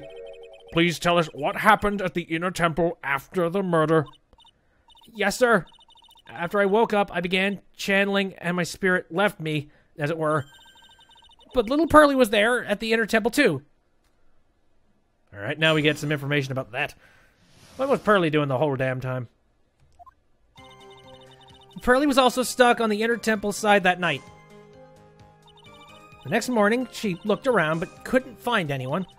The next day, when the bridge was finally fixed, she was in the spare prep room. That's when Mr. Godo arrived at the inner temple for the first time. He found Pearlie first and cheered her right up. Who is this Pearlie? That's my little cousin, Pearl Fay. So, when did you hear about this? Oh, just a while ago, when I was in the medical office. I'm terribly sorry. But what you heard from someone else is simply not admissible as testimony. What? Come on! Pearlie would never tell a lie. She's a way more honest person than I'll ever be. Real smart, Maya.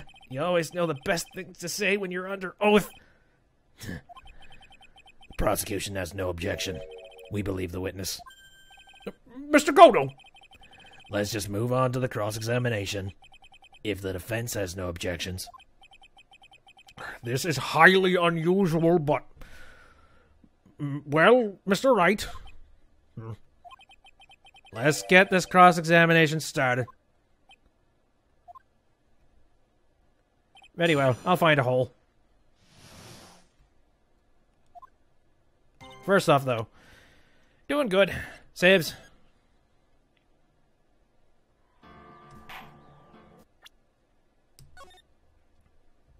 Okay.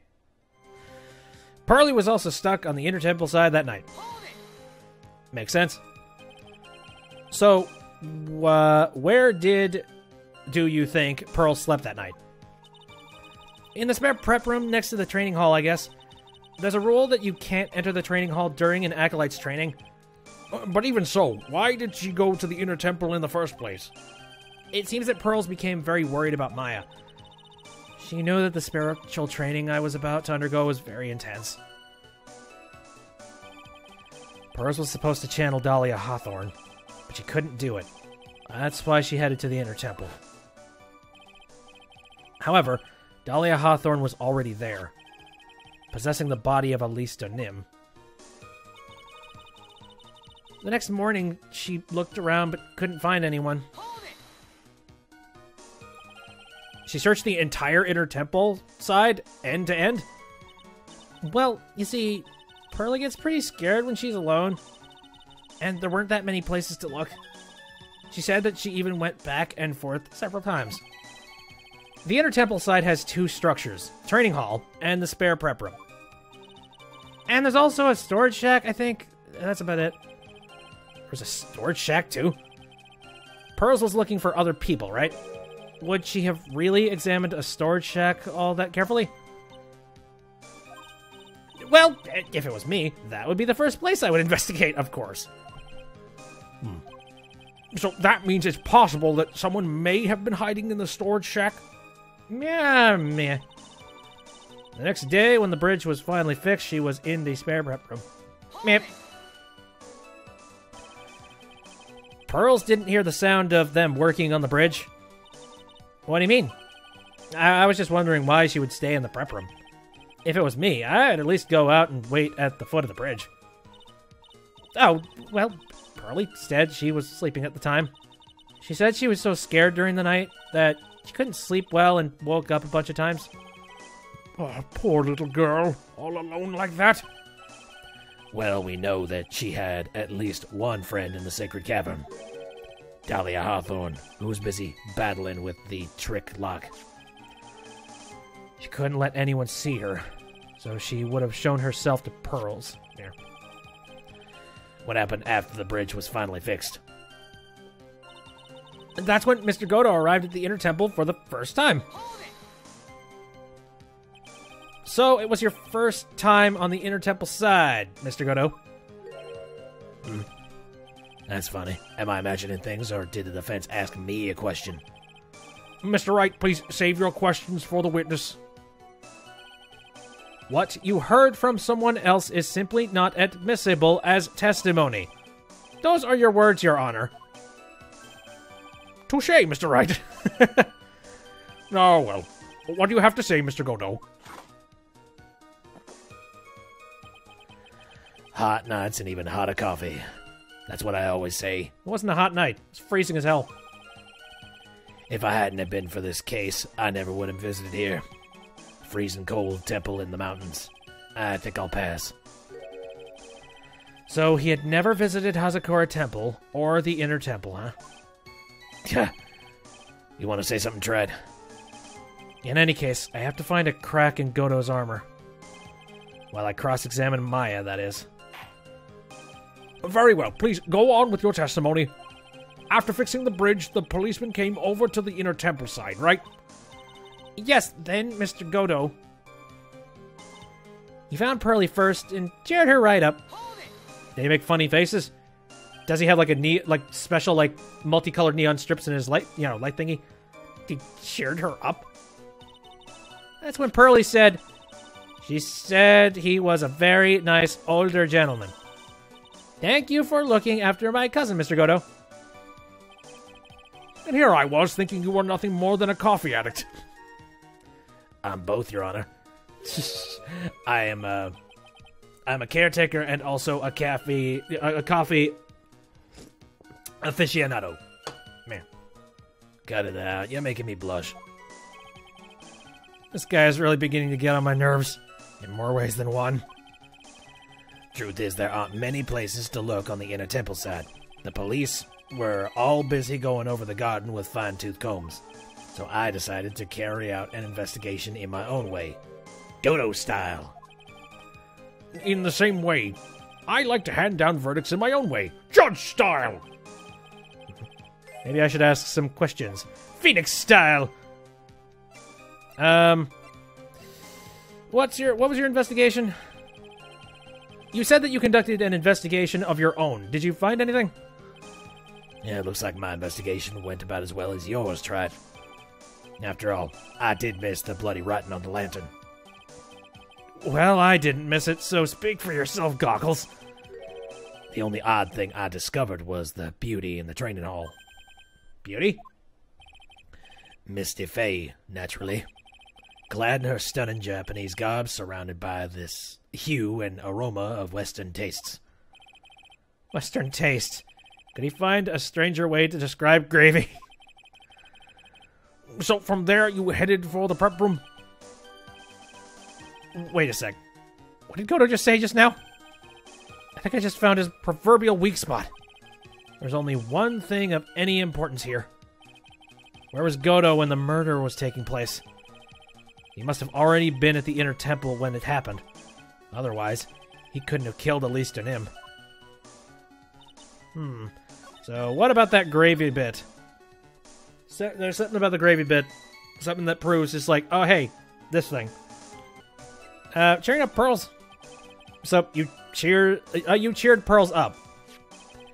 When I found that little girl, first thing she asked about was her cousin, Maya Fey. Really? The bridge had burned down, and she was huddled up in that tiny shack with no heat. Even though she must have had a truly terrifying night out there, she asked about you before she said a thing about herself. Pearly!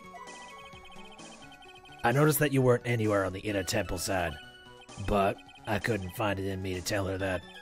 So I gave her my last cup. You gave her coffee?! Crazy bastard. With milk and sugar, to hide the bitterness of the harsh truth. What a sweet story. He had a thermos of coffee. Why doesn't that surprise me? Okay, so... There's gotta be something. Misty Fey's image is obscure. Wait a fuck nugget! He very clearly oh my god. Wait, no. Yeah. He said in his testimony there that he knew that poster was of Misty Fey. But at the time, there was gravy on it. So how the heck did he know that Misty Fey was on the portrait unless he was there before the gravy slapped it? There we go. Found Pearly first. Cheered her right up. Yo, you found Pearl for... Let me see. Okay, wait a minute. This might be the wrong statement, though. Because, Mr. Godo arrived at the Inner Temple for the first time. I mean, okay, this was the statement where he clearly stated the whole gravy thing. Hanging scroll. Mayafei's image is obscured by gravy. Objection! Okay, that wasn't the right one. Shit. Inner Temple first time. Objection! There we go. That was the... Okay, alright. It was the wrong one. Shit.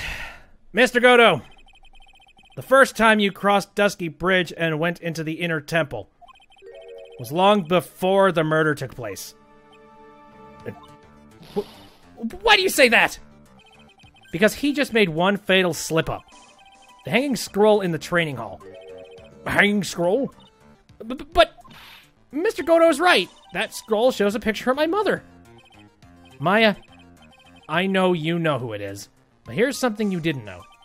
By the time the bridge had been repaired, 2 days after the murder, the hanging scroll in the training hall looked like this. What's that wonderfully delicious smell?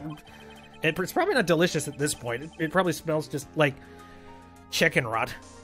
The morning after the... Actually, wait, what was it? It was like a roast, so it would have been roast rot. Or whatever. The morning after the crime, someone covered it with gravy. Gravy? Why gravy, Nick? Because gravy was much more than a condiment to the culprit. Well, Mr. Godo, if you really hadn't seen this hanging scroll until after the murder, you wouldn't have any way of knowing that it was Misty Fey. Hold it. Wait a minute, Nick. Yes. Take another look at the hanging scroll. Look at the top. There's a crest there. Ah, that. It's the mark of the master, correct? Exactly. So if you know the meaning of the mark, then you could guess that it was a picture of Misty Fey on there. True, but Mr. Godo described what was underneath like this. Clad in her stunning Japanese garb, surrounded by the hue and aroma of Western taste. Oh? Yes, it's possible that he knew what the crest meant. However, he couldn't have known that she was wearing Japanese clothing. Mr. Godo, on the day of the murder, you were hiding at the Inner Temple long before the crime took place. Gotcha, bastard. Still smug, damn it. Can I ask you just one little thing, Trent? What is it? This whole theory of yours, it all rests on a certain assumption. That I knew beforehand that a crime was going to be committed. That's right. Otherwise, there's no reason for him to sneak onto the crime scene. Of course, Mr. Godo knew about the plan. What did you say? Is it really possible that another person knew of that plan? Well, I mean, we have the burnt letter. This crime was actually planned over a year ago. Morgan Fay authored the plan for her daughter's future, and these instructions were hidden somewhere in Fay Manor for a year. However, by the time Little Pearls found these instructions, they had already been unsealed. Unsealed? Yes. The killer had read these instructions long before Pearls ever found them. That's how he knew the crime was to take place at the Inner Temple. And you still insist this crafty killer is me? You bet I do. But you just said that the instructions were hidden. That's right. Mr. Godo couldn't have known where the instructions were hidden. If he really wanted to know, he had one great chance to find out. Yes? And when was that? During a visit. A visit? Morgan Fay told her daughter Pearl about where the instructions were hidden. During one of her visits to the detention center.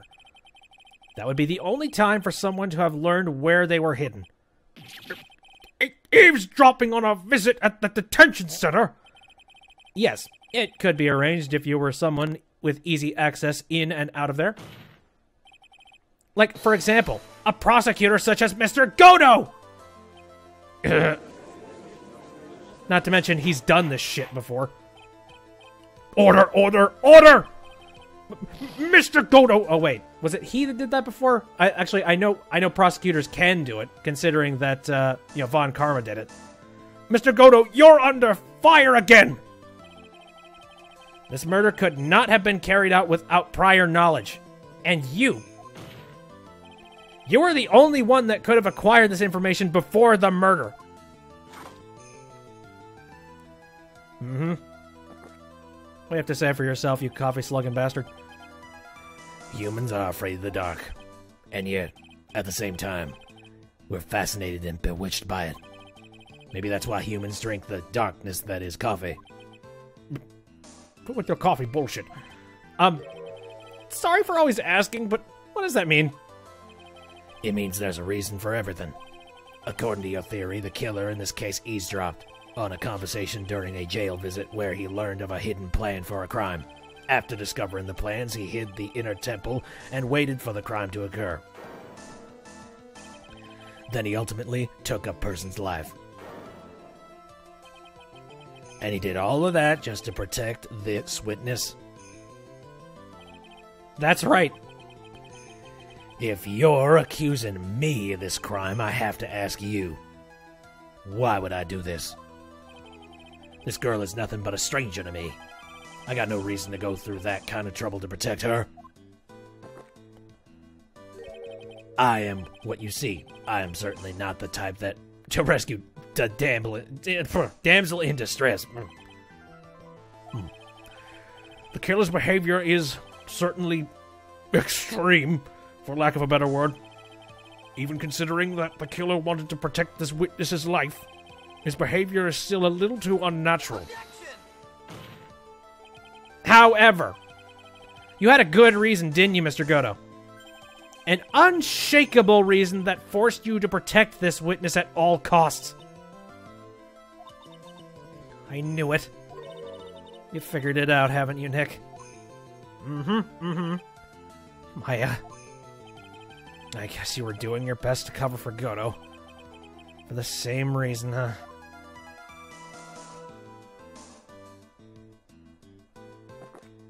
Yeah. Okay, Trot, I'm all ears. Let's hear it. It's very simple. Maya Fey is a lot more than just a stranger to you. Yeah, we are doing fine. I'm safe. But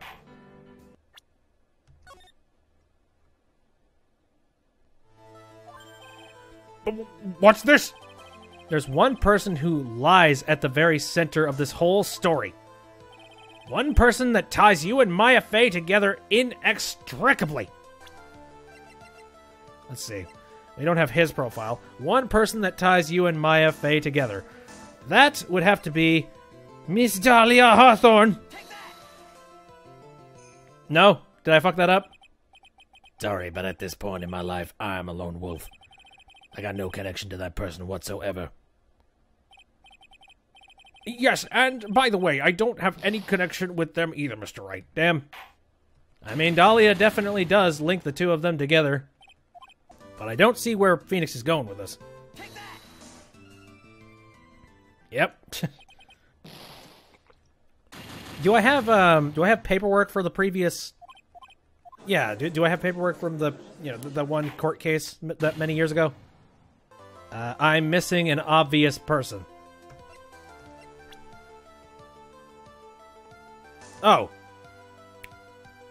There is a very obvious person. You're right. That's the one other person that was a part of that court case. Shit. There's a very good reason why Maya Fey's life is so precious to you. After all, she's Mia Fey's only sister. Mia Fey. You once worked alongside her. That was when you were a defense attorney. Well, wait a second here. Mr. Godo is a defense attorney?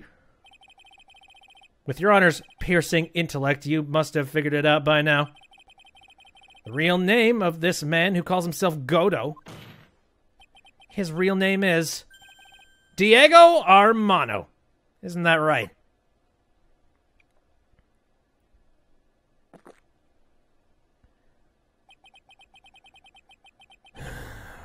Last time someone called me by that name was over 6 years ago. Diego Armano. The name rings a bell. It should, Your Honor. All of this is related to a single case. A case in which a convict named Terry Falls killed himself. Mia Fey's first time in court. A tragic outcome left a deep wound in her heart. She knew that behind it all was a heartless, scheming demoness in disguise. But in the end, Mia couldn't tear off that disguise. However, there was one man who reached out to help her. Diego Armando, a senior defense attorney at the office where Mia worked. It's my fault! It's all my fault that Mr. Falls killed himself! Mia, you can't cry yet. Very violent. So much blood. The only time a lawyer can cry is when it's all over.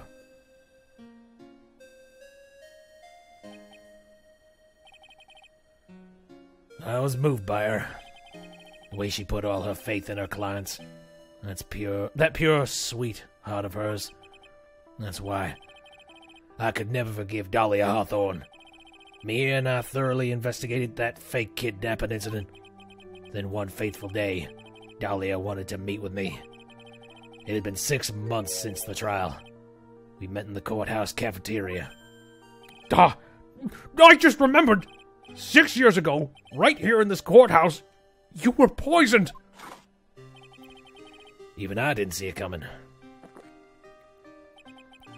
Dahlia Hawthorne slipped some poison into my coffee. Some newspapers at the time called it a murder, but very little information about the case was released to the press. But you weren't dead at all. Not official reports have actually called it a murder. Yeah. I was just in a deep, deep coma. I see. My body shut down, and my life became nothing but a long, deep sleep.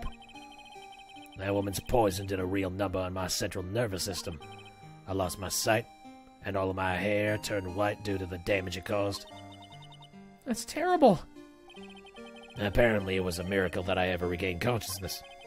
5 years had passed since I drank the poisoned brew. And now he constantly lives on coffee. Then one morning, my eyes flew open from the smell of a doctor's cup of coffee. 5 years? You were asleep for 5 years?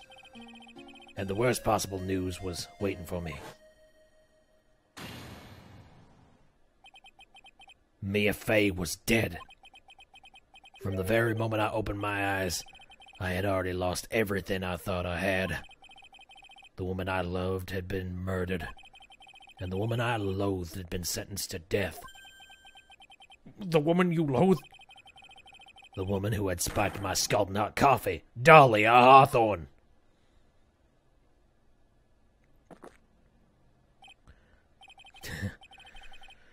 Good old Mia. She didn't let me down. She got her revenge before she checked out. In the end, there wasn't anyone waiting for me when I woke up. That's so sad. For someone like me, for someone who had slept away their best days, there were only 2 reasons left to live. And it was for those 2 reasons that I decided to become a prosecutor. If I may ask, what were your 2 reasons to live? The first was you, Trad. Uh-huh. Me?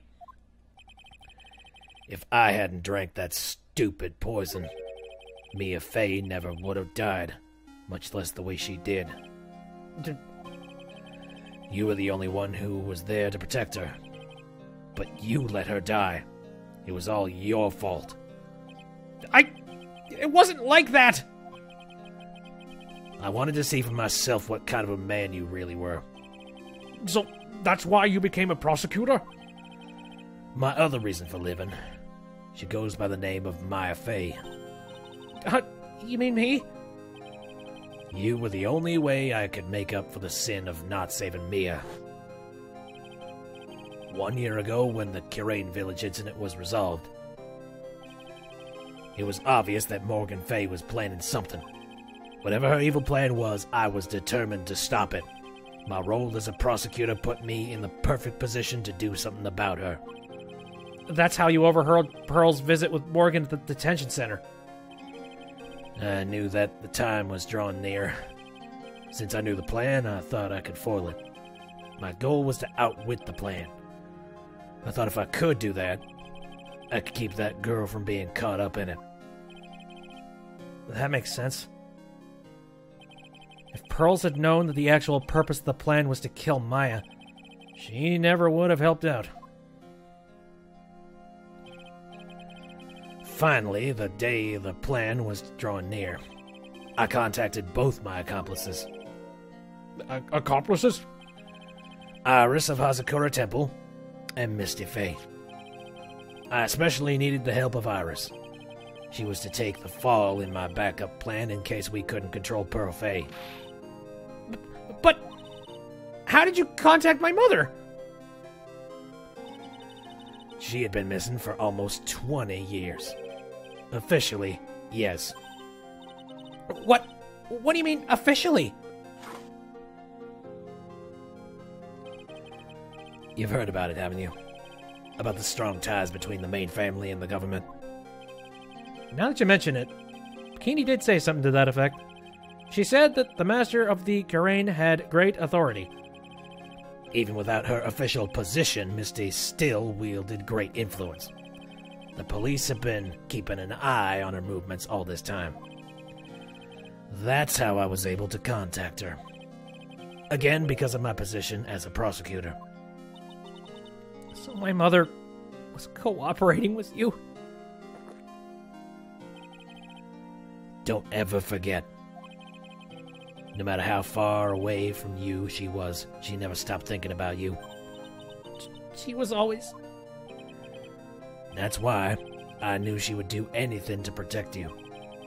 If you want to know how strong her resolve to protect you was, look at her staff. Her staff? The one with the sword in it. The day the plan was to be carried out arrived soon enough. We met for the first time at Hazakura Temple. That's when your mother showed me her special staff. Maya said the 20 years missing part. Yeah, sorry. Guess I must have misheard it.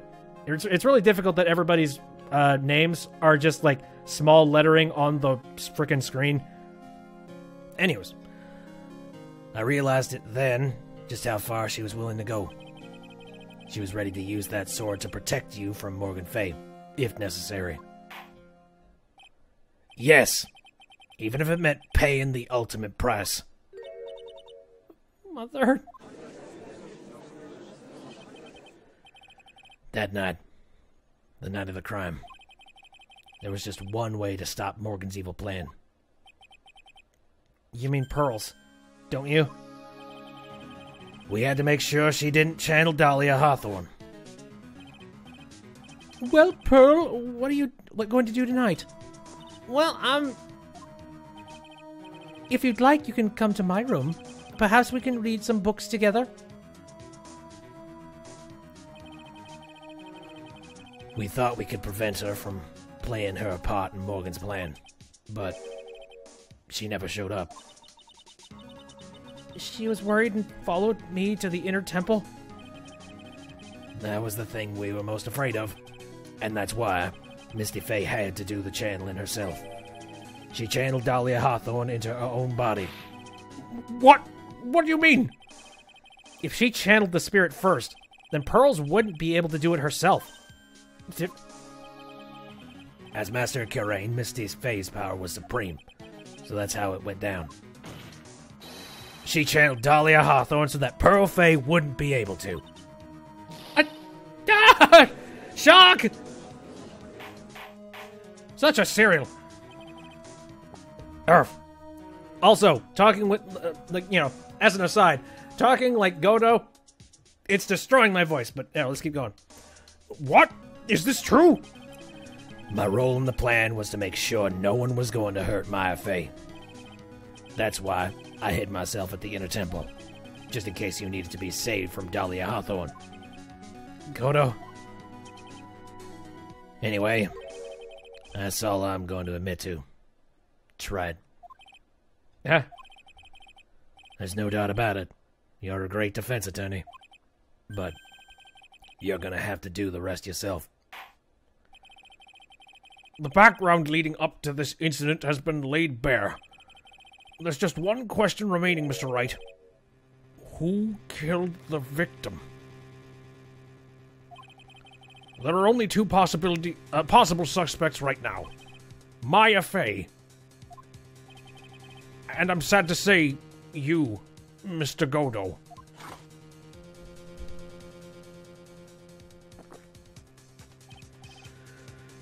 Well tried. If you're the real deal, then finish this thing once and for all. Show us beyond a shadow of a doubt that you can finish this on your own. No, Nick! Please don't! Maya. I heard the whole thing from my sister in the medical office. That's why I have to protect Mr. Godo. I can't do it. I can't testify against him. After all, he's the man who put his life on the line to protect Mia. And me too! Maya, I know that. Nick. But even so, it doesn't absolve him of his crimes. Please, Maya, testify. Miss Fay, your testimony, please. This is the final testimony. Don't bother trying to hide anything, because I'll know. I want to hear the truth from your own lips. I understand. I'm sure you're right. I'm ready now, Nick. All right, young lady. Tell us about the moments before you lost consciousness. What exactly happened at the time of the murder? Okay. Finish this once and for all. Just before it happened, I think I saw some red lights. 3 of them. I thought I'd ask for help, but then I was splattered with blood. She wasn't dead, though, and she struck back at the enemy behind her. Suddenly, the red lights went out, and the whole area was dark. Just at that moment, there was a horrible scream. Right after that, Dahlia collapsed, and I lost consciousness. These red lights. I thought you said you don't remember seeing them. I'm sorry. I thought I saw them, but then they disappeared all of a sudden. Things break, Trot. Even the best of theories. Who was it that stabbed Misty Fey? It looks like you still can't prove it. Maya is telling the truth this time, I know it. The rest is up to me. Well then, Mr. Wright, proceed with your final cross-examination of the witness. Okay. Well, there are a couple of things that are uncalculated, so we have a chance at maybe having a different murderer on our hands. Though I do think a stabbing did somehow, I don't know, some kind of stabbing did indeed occur, I feel. Just I'm not entirely certain how it was laid out. Okay, just before it happened, I think I saw some red lights. Lights shining in the dark? I don't think you could make a mistake about that. Yeah, you're right. I think I saw them, but I can't say for certain. And I can't tell you for sure that they were Mr. Goto's mask either. I don't get the feeling she's covering for him anymore, but just after that, you turned toward the lights and called for help. Isn't that because you thought the lights were coming from Mr. Goto's mask? Yeah, I guess so. Maybe that's what I was thinking at the time. But I can't remember, after all. There was a person I couldn't identify in front of me. Maya's life was in terrible danger at the time. There's no way she can remember the details of the scene perfectly. All right then, let's go on with the testimony. What did you do when you saw the red lights? I thought I'd ask for help, but just then I was splattered with blood. That blood. Was it Dahlia Hawthorne's blood? Who the hell knows? I think so. Probably. Just at that moment, I heard a soft scream that seemed to be close by. It was a woman's voice. So that was when the killer stabbed the victim from behind with the murder weapon. Is that right? Without a doubt, Maya was in the middle of a really dangerous situation. Anyway, the victim was stabbed by the murder weapon. What happened after that? She wasn't dead, though, and she struck back at the enemy behind her. Struck back? How do you know that? Well, you're right, I didn't see it exactly, but I could tell by the sounds of their breathing and movement, and also the smell of blood. You have witnessed more horror than any young lady should ever have to in one life. So then, what did you do at that point? I couldn't move. I could just barely make out their shadows moving in the dark, but I had no idea what to do. Could you still see the red lights you mentioned earlier? Yes, I think so. But suddenly the red lights went out and the whole area was dark. Okay. They went out? Yes, suddenly I couldn't see them at all. What could it mean? If the red lights were coming from Goto's mask, and they went out right in the middle of a fight, maybe the mask was damaged. Or maybe it was knocked off. Or maybe the batteries ran out. Right. Or maybe those little red pinhead-looking lights just stopped working. What could have really happened then? Just at that moment, there was a horrible scream. This sounds interesting. What do you mean by just at that moment? Do you mean the moment when the red lights went out? Yes, that's right. The scream that you heard then, it was Dahlia Hawthorne? I don't think so. I'm pretty sure it was a man's voice. What?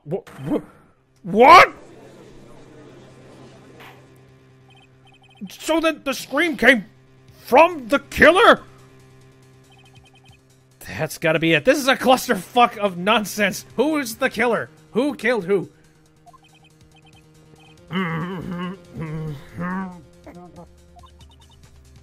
I think Dahlia Hawthorne must have taken the blade and attacked the killer with it.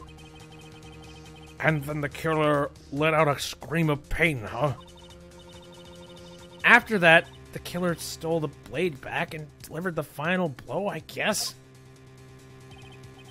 Well, Mr. Wright, it seems to make sense to me.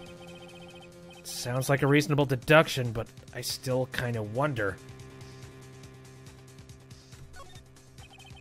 I'm sorry to say this. That interpretation would create an enormous contradiction. That makes sense. After all, my deductions are almost certainly never correct. Very true. Remember the testimony she just gave before the killer let out a scream? Maya said she had already been splattered by the victim's blood. In other words, the blade in the staff had already been plunged into the victim. Is that right? She couldn't have struck back with a sword that was already stuck in her body.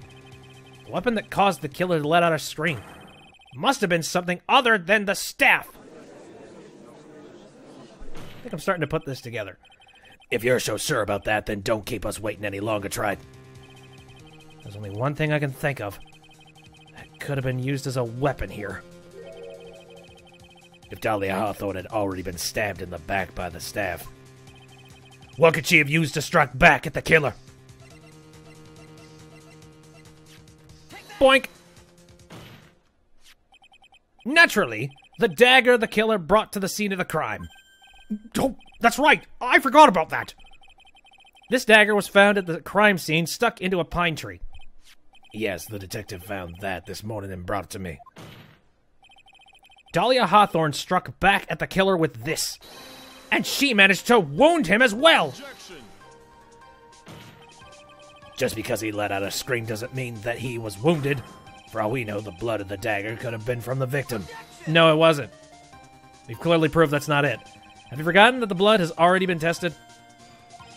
Since we learned it wasn't the victim's blood, it must be the killer's blood.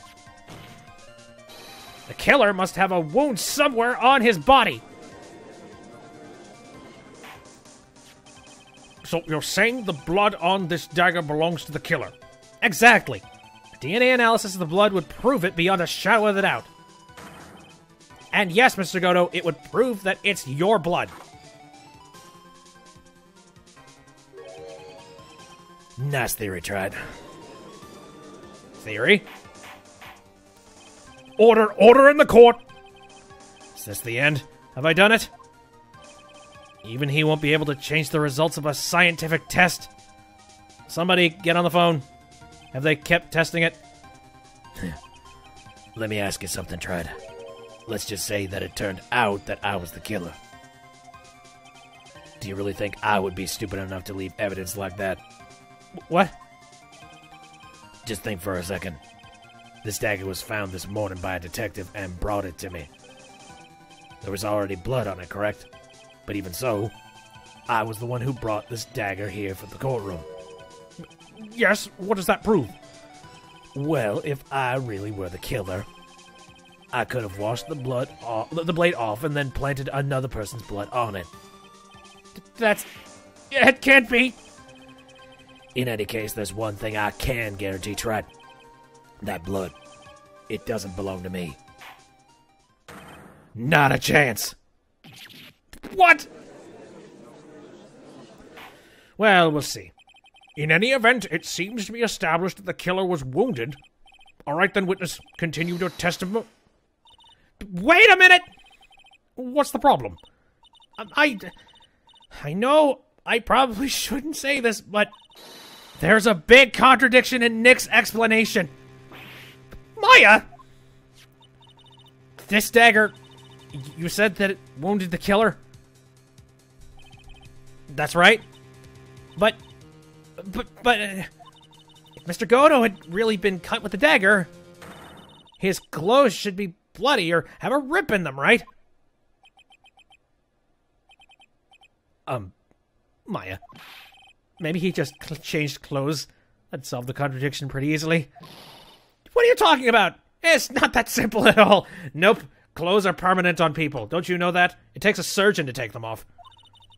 Remember back to the day of the murder? Everyone that was on the inner temple side got trapped there. That's right. And once the bridge was fixed and the police headed for the inner temple, Mr. Godo was already there, waiting for them. He never had a chance to change his clothes. Oh, that's where you're going with that. Good one. Order in the court. What the wit? Well, maybe he brought a change of clothes with him. But no one could have predicted the lightning strike that shut down the bridge. Why would anyone have brought a change of clothes? Yeah. Did the judge take smart pills during the last recess? Certainly feels like he's more competent this time. Well then, maybe the killer took off his clothes before he committed the murder. That way he wouldn't get any blood on him. Shut the hell up. That's impossible, Trent. You know how cold it gets up there late at night? Yeah. After a few minutes with no clothes on, you'll be frozen solid. Yeah. The pills are wearing off. Is this all you got? I knew you weren't tough enough to finish this. Yeah. Right now, if Mia Fey were here, she would have closed the book on this case already. If Mia Fey were here? If he was nude, I'd envy Maya. No, I mean, he's a studly man. We don't know. Maybe he's got like one of those. What's the gurney things that they wear? I don't know. They wore them a lot back in the olden times, just to make you look a lot thinner than you were. Very bad for your organs. So come on, try it. Can you do it or not? How about it, Mr. Wright? You've accused Mr. Godo of being the killer, but can you prove it? Have you got even one piece of evidence? I don't know. We've done well so far, so I'm just saying. Nah, I'm sure he's a sexy mofo. Okay.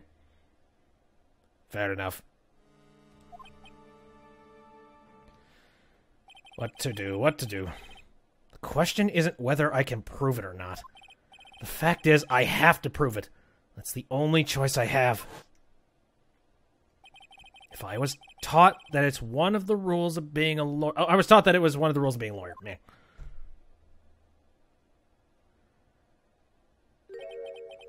I can prove it. I'm gonna bring your magnificent vengeance to fruition just as you want it. That's good. I'll fight it till the bitter end, Trad. Since there's just one piece of evidence that can prove your point, why don't we go for the ultimate penalty? Are you trying to pressure me, Mr. Godo? Because it doesn't matter to me. I've got the one piece of evidence I need. Give me a break. You got nothing, Trot. So what do I do at a time like this? It's simple. I've got to think outside the box and approach this from a different angle. All right then, Mr. Wright. Let's hear what you've got. There's one thing I've demonstrated in the previous cross-examination. The killer was wounded.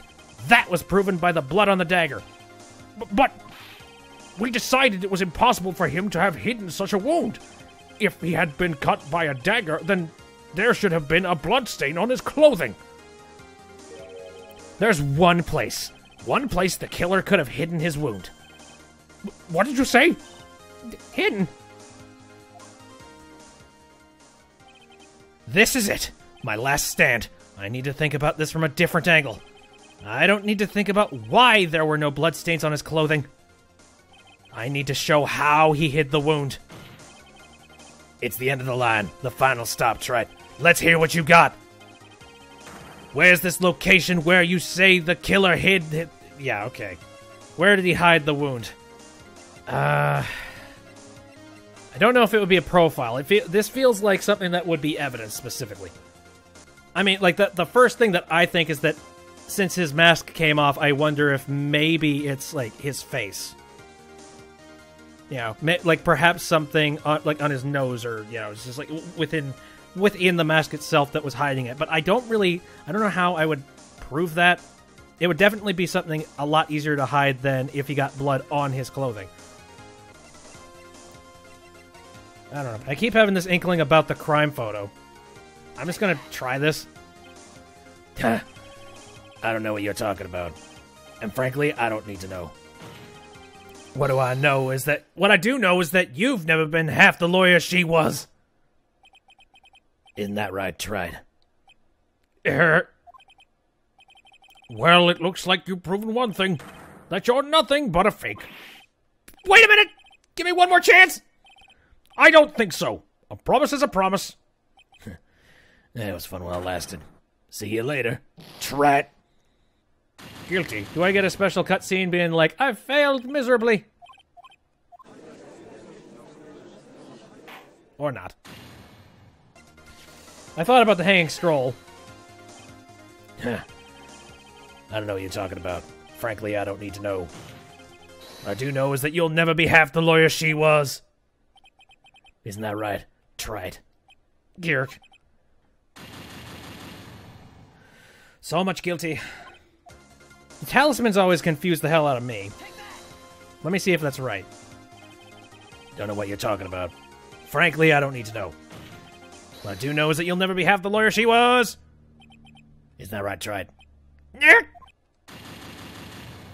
find it silly that all of this stuff can happen, and we could prove all these points, but if I can't 100% prove it to a T, my client is still guilty. Never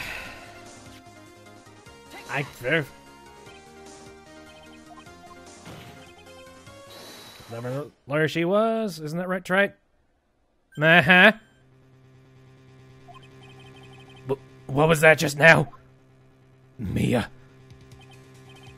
It can't be. You're living on through him. Even as we speak, you're still hiding the wound.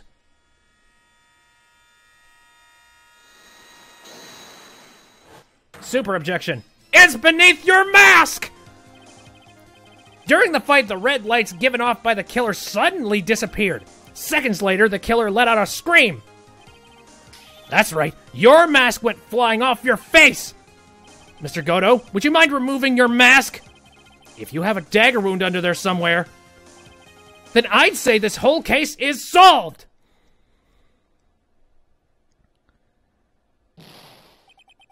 Ah!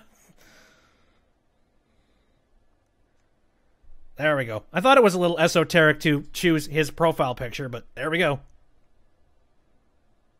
Let's see.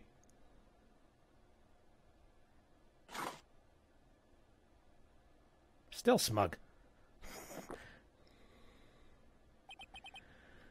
Just now, I saw her spirit in you. Remember? I never liked you. 6 years ago. You helped the woman who put me to sleep by hiding her bottle of poison. And then, while I was sleeping, you let me die. But you didn't care. You just kept living your pathetic, happy-go-lucky life. You even had the nerve to follow in her footsteps as a lawyer. I could never forgive you. That's what I thought. Mr. Godo? But I was wrong about you. I knew it from the very beginning. Truth is, the only person I could never find it in my heart to forgive was me. You yourself? I was the one that failed to protect Mia. Me and no one else. I tried to avert my eyes from the truth, to escape from the harshness of reality. I just couldn't face Mia's death head on, so I ran. I hid behind a mask. I threw away my true name. I couldn't even deal with being a defense attorney anymore, so I quit. But, you saved Maya! Yeah, that was my plan. Up until just now, anyway. What do you mean? You listen, Maya. If I had really wanted to save you, then there's one person that I should have gone and talked to right away. Who would that be? Are you talking about Nick? But I didn't do it. I tried to get the help of Iris and your mother, but I closed my eyes to the most important man involved. Do you know why? The real reason? No. Why? I suppose I wasn't really interested in saving you at all. Huh?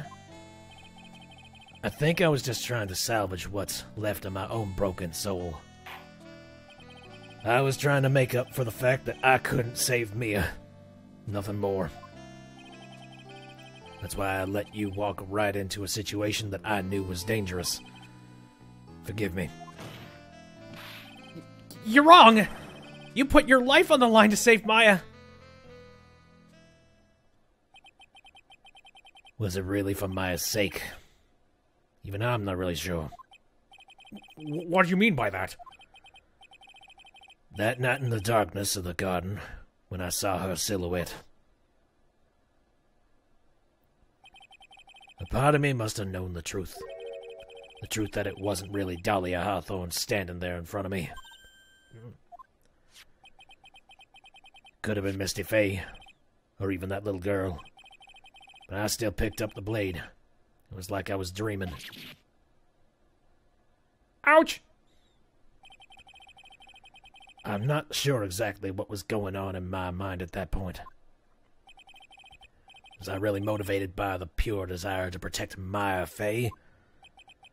Or was it something else?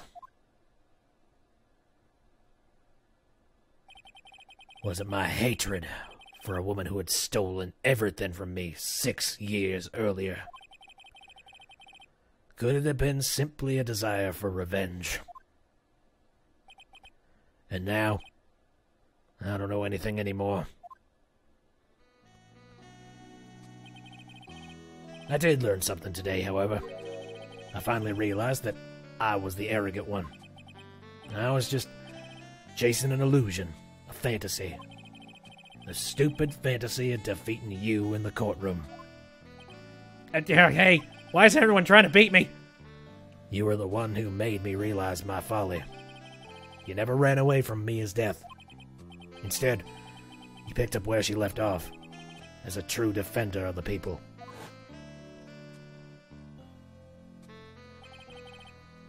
In that one moment, I understood everything. Mr. Godo.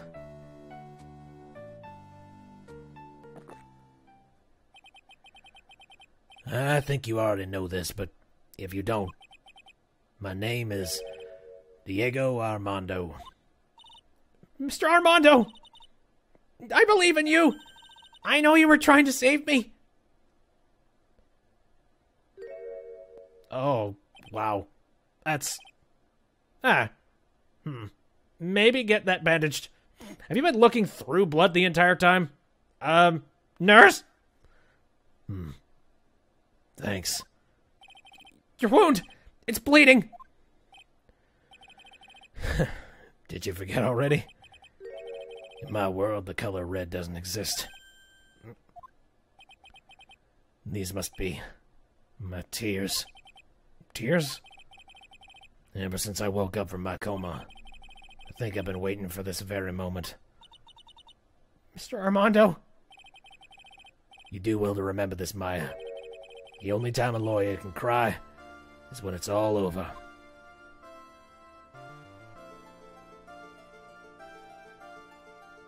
Ah, yes. And Mario says, what an amazing villain and character. Perfect final boss for the game and trilogy. It's a very well-written character, I'll say. To an extent where it's like you hate him, but you still, at the end of the day, can't fault him. This time, it really is all over, isn't it? Defendant, Yes, Your Honor. although you weren't directly involved in the murder, tampering with the body and the crime scene is a serious offense in itself. I understand, Your Honor. Mr. Armando explained that to me very carefully. I knew the risks, and I willingly cooperated anyway. Very well. Before I hand down my verdict, is there anything you'd like to say? Well, there is one thing. I'd like to say something to Mr. Wright. I want to apologize to you. Apologize? To me? Or what? For the case 5 years ago, of course.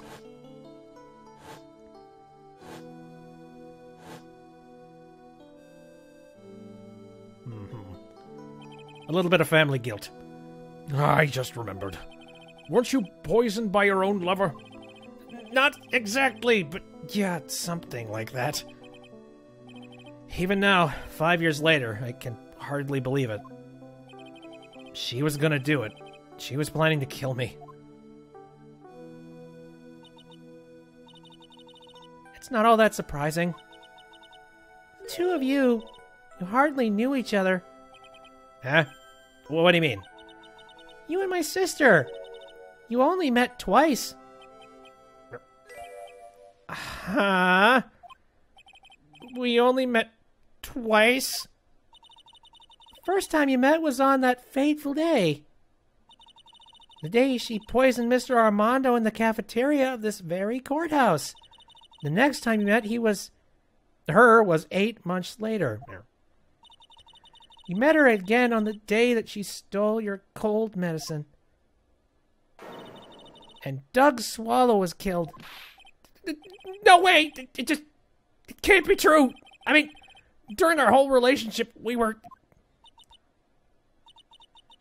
For those 8 months, the woman that you thought was Dahlia Hawthorne wasn't actually my sister. Huh? It wasn't Dahlia? I hope one day you can forgive me, Feeny. You mean... That's right.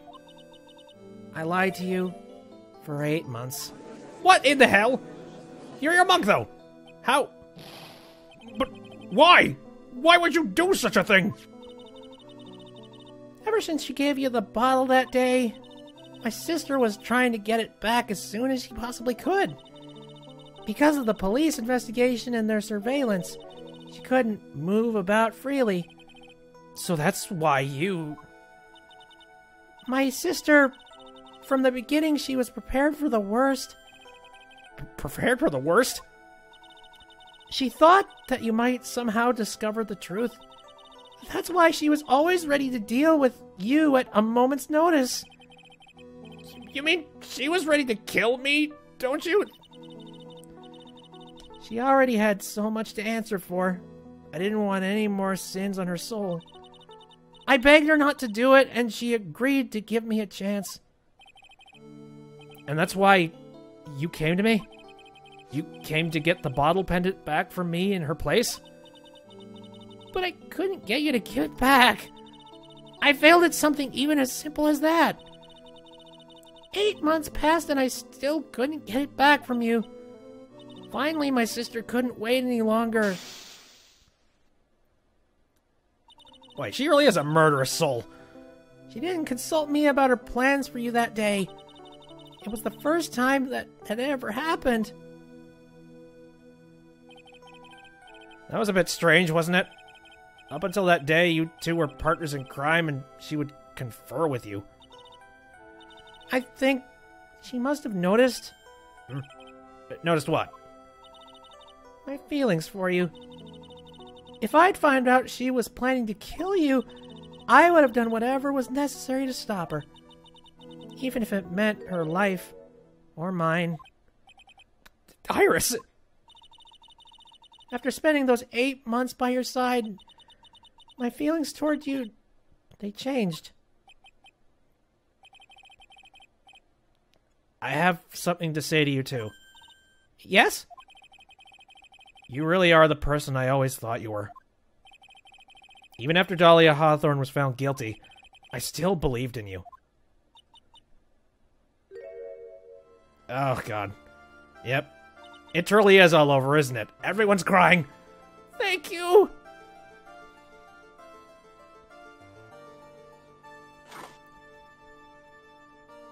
Smug bastard.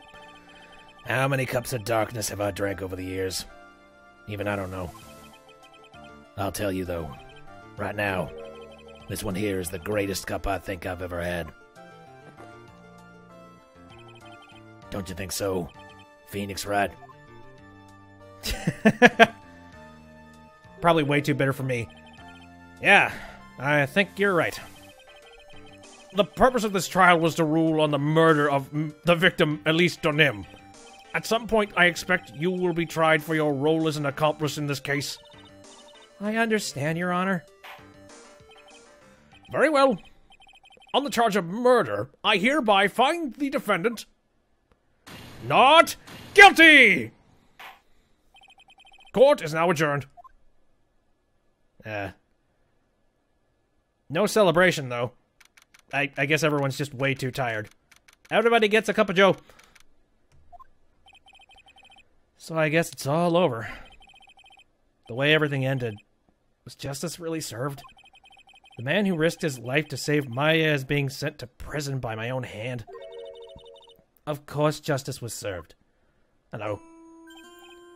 Mia! Oh, I'm proud of you, Phoenix.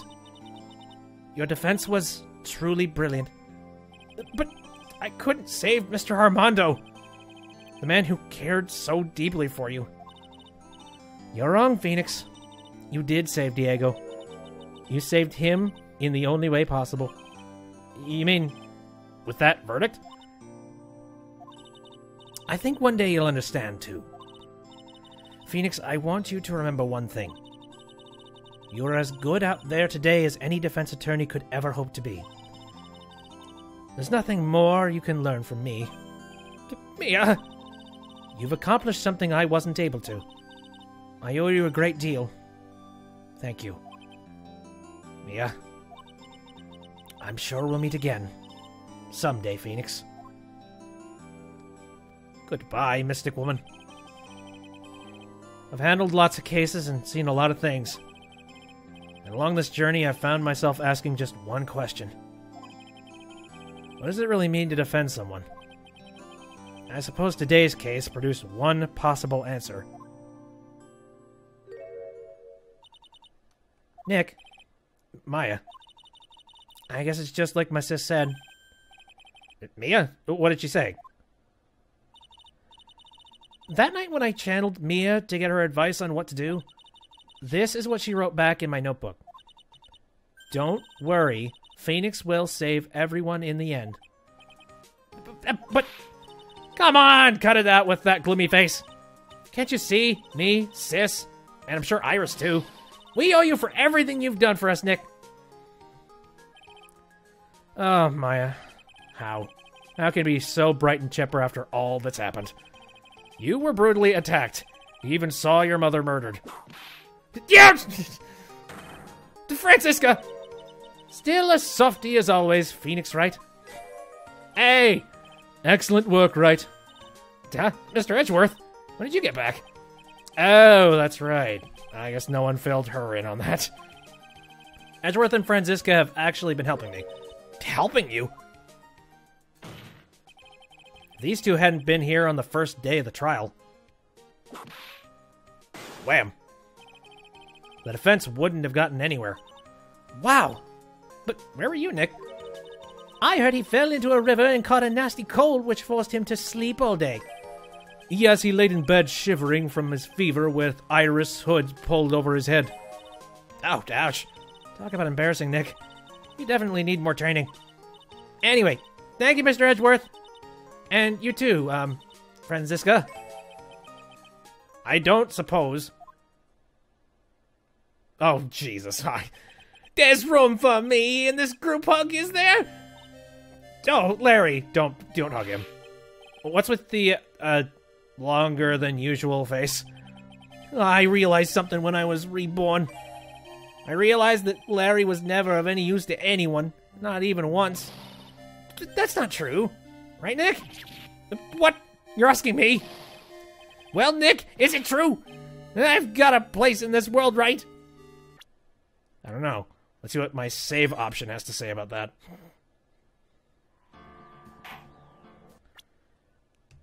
Yep. Huh? Oh, yeah, of course. I knew it. Everyone would be better off if I were gone for good. No. Oh, yeah. Those portraits you painting, they were really good. Isn't that right, Edgeworth?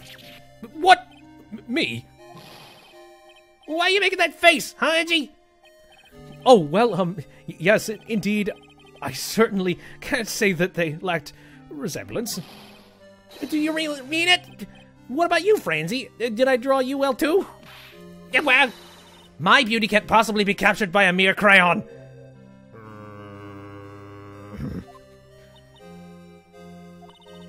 Nevertheless, I recognize the effort you put into it, and that's worth something.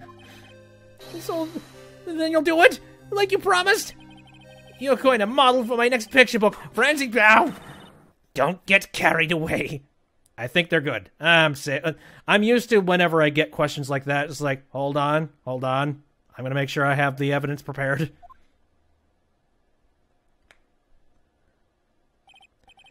Well, how about that? I guess painting portraits is the only thing I'm good at. Painting a pearl was pretty darn good, too, if you ask me. Huh?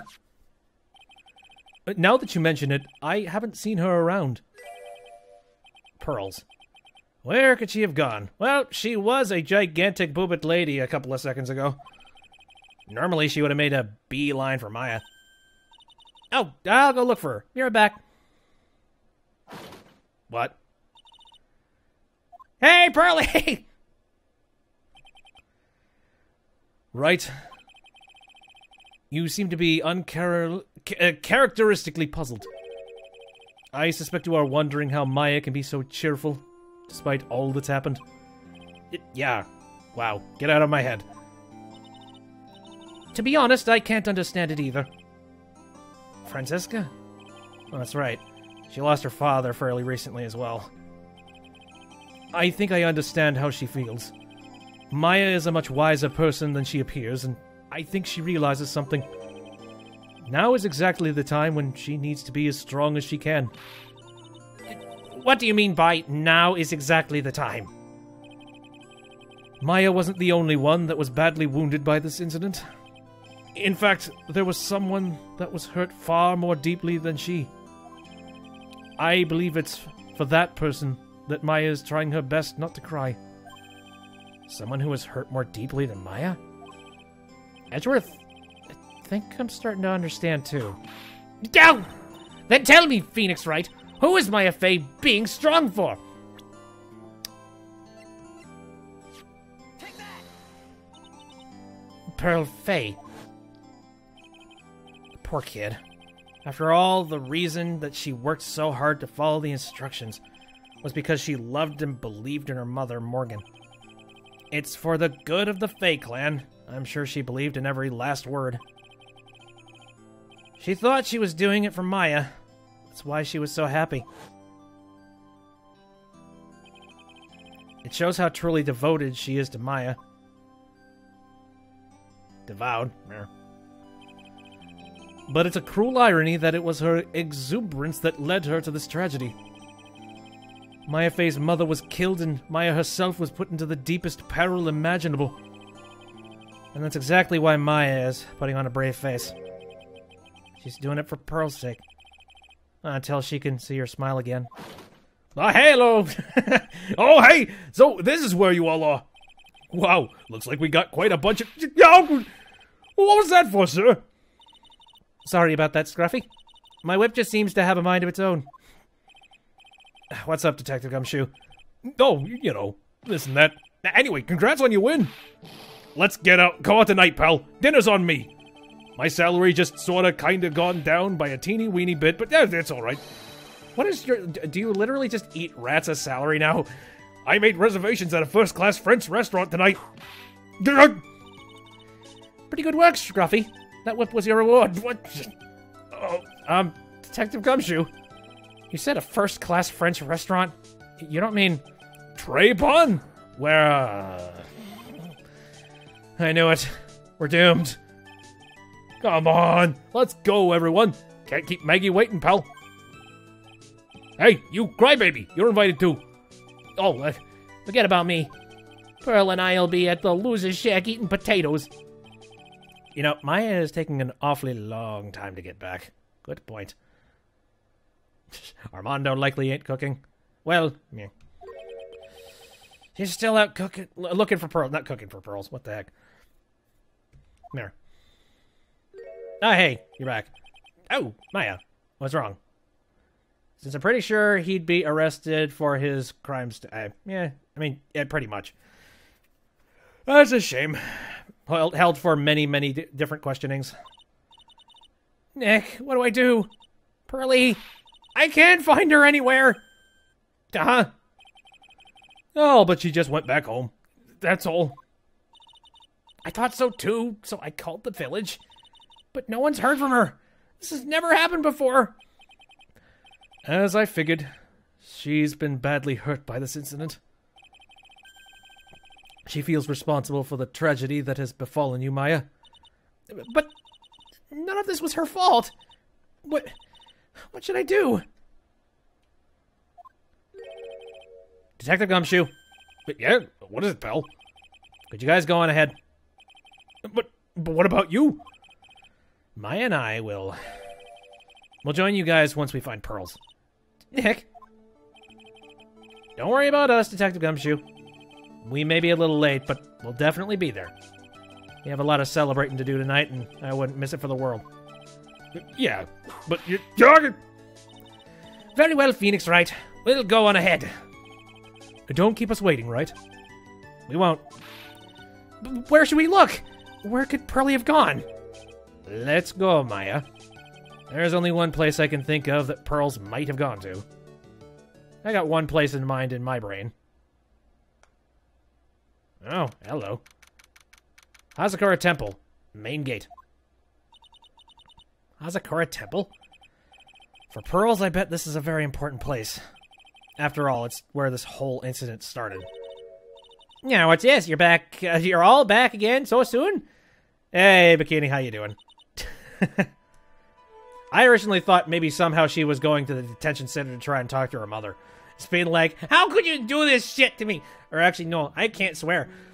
I'm a bad girl. Anyway, Sister Bikini. I thought we'd be eating mashed potatoes alone tonight. So here, Pearlie's here? She's in the training hall. Why don't you hurry along and go see her? Okay.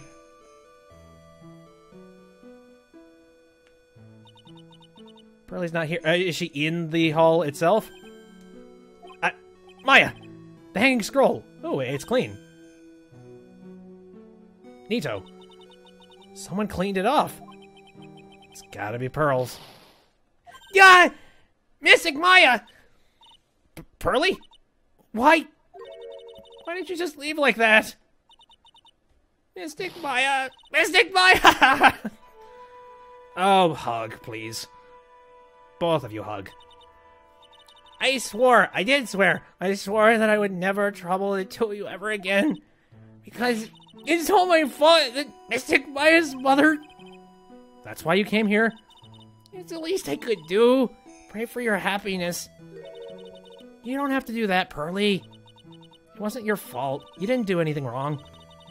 Of course, I'm sad that my mother is gone. But how do I say this? I'm still happy. You don't have to lie just to make me feel better. No, really. It's true. The only reason I'm still here at all is thanks to everyone who was there for me. My sis, my mother, Mr. Armando, Nick, and you. If even one of you weren't there, I'm sure I wouldn't still be alive right now. That's why I have to be strong. For all the people that were there for me when I needed them. That's all I can really do. Mystic Maya. Yeah, I'm impressed. Truly are the daughter of Mystic Misty. Hello, Sister Bikini. Why are you? Stop listening. You know, don't put your ear to the door and listen in on our conversations. Your mother, Mystic Misty, was a strong woman indeed. I want to tell you what she said to me that night.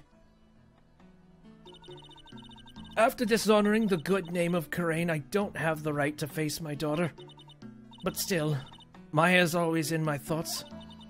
It's true. She'll always be with me until the day I die.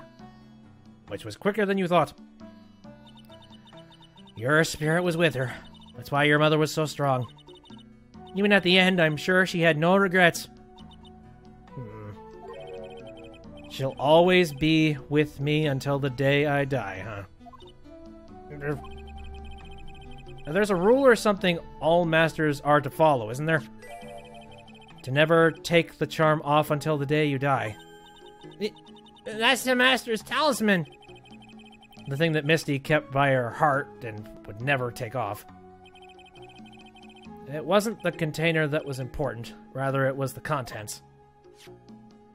I've actually heard that you're not supposed to open those. Actually, recently I saw, I think it was, Gaijin Goomba. He did a video recently on charms like this. And the idea is you're not supposed to open those things up, actually. Because it's usually a prayer that has been blessed. And then you encapsulate it in one of those things. And then once it's encapsulated, you know, it has that power. I think we're breaking a rule, but whatever. I mean, yeah, there's nothing that I get. I know she's dead, but a photo. Mother. It's only natural for living creatures to fight to protect their own lives. What makes us human is that we fight for others. But who do you fight for? How hard must you fight? That's the true measure of what human life is worth. We defense attorneys are warriors who are constantly challenged by that question. Oh my god. Oh, that's adorable. So, apparently that's not the first time that urns have been broken. Gotcha. Even when the battle's over and the bond that connects us are severed, we always return, time and time again. Mia, Maya, Pearls, Mr. Armando, and Maya's mother too. I learned that from all of them.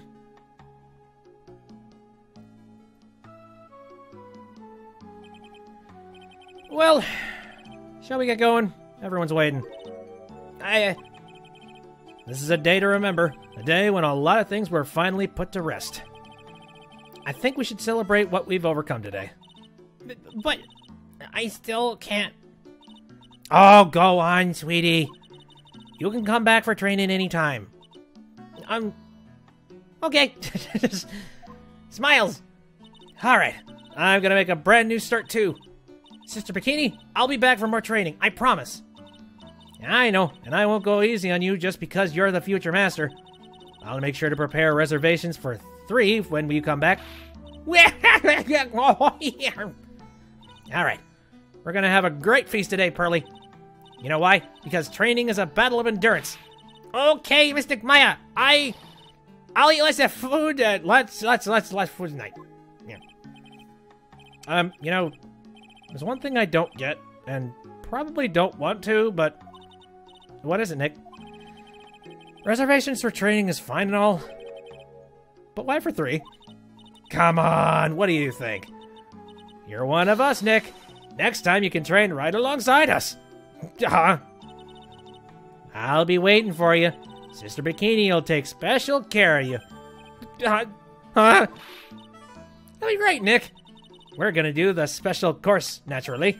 That's a great idea. After all, Mr. Nick, you would do anything for Mystic Maya, wouldn't you? Even walk on hot coals, right? We'll have a nice big meal right before we come next time. Right, Nick? Faint. You know, I was wondering if I can say just one little thing. Sure, of course you can. Oh, I love this part. I can't wait to hear it. I'm getting goosebumps too. Well then, here goes nothing. Objection! The end. Planning, script director, Shu Takumi. Credits, themes. Well, that's the entirety of it. Oh, more stuff. I really have to work extra hard. Master Kurain and the office manager of Wright & Co. Law Office. And I still have to be good big sister Pearly. Well, as long as I'm not locked up or captured or something like that. Which happens, like, to a serial's extent, that's for sure. The design and the art. You know. Hello, Pearly. So it's true, Mr. Nick really is Miss Maya's knight in shining armor. He went through with the special course all the way to the end.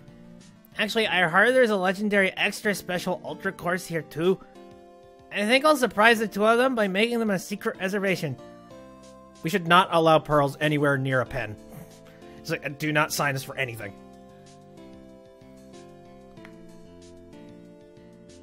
Oh, hey, nice jacket. Maggie bought me a brand new coat as a present, pal. I feel 10 years younger. I'll never take it off. Yes, but somehow you just don't seem the same. I guess the dirty, shabby old overcoat is just the more detective-like, sir. Don't worry about it. In the name of love, a man will soil himself silly. Yeah. I'm sure he's gonna fall into a ditch and that thing's gonna become just as dirty. We'll see. Mr. Wright, I am once again in your debt. Thanks to you, the Treasures of Kurain exhibit was a great success. I even got to see Miss Von Karma, who I hadn't seen for almost a year. She taught me how to use a whip and said that I must show you what I've learned. Okay, please do not buy a whip.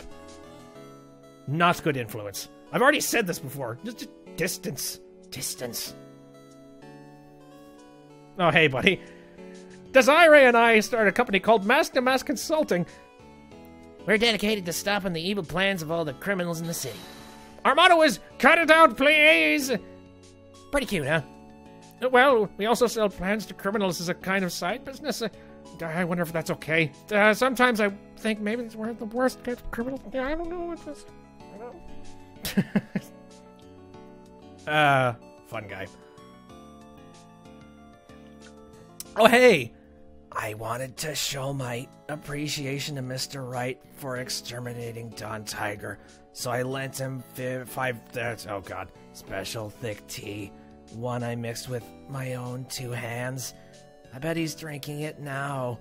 Win through compromise. Don't take the money. Don't do it. Like, there are, like, traps, and then there are gigantic bear traps. Oh, hey, buddy. I'm just old and in the way. A wrinkly, grumpy, clown-nosed waste of flesh. At least that's what I thought. But my grandkids had a birthday party for me the other day. I talk about embarrassing. 69 years old and cried like a baby with a dirty diaper. Java Charner. Music. Noriyubi. Hello. As usual, we have an abundance of work to do. We've hired a new programmer to replace Glenn Elg. I do hope everyone will get along. His name is, Adam Mata. As soon as I heard his name, I knew our brain circuits would align perfectly. Is Adam Mata the name of, like, a translator or something? I have no idea. Oh, hello. My. More reporters? Since the murder, we've made so much money, I hardly know what to do. I think the magazines like us because I provide such a nice visual, especially in spring. I can hardly wait for Iris to come back.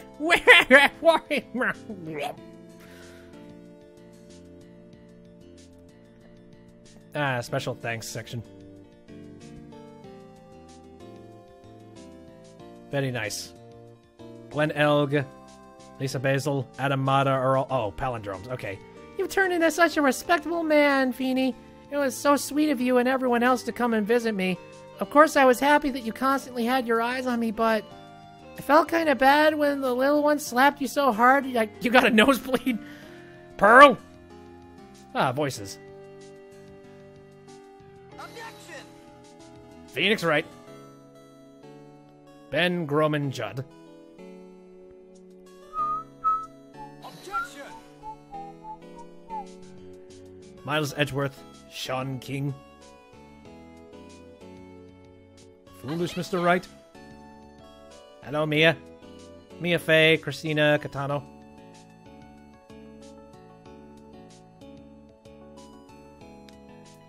Fool's got nothing on me. Fool's got nothing on me. Godo, James C. Wilson.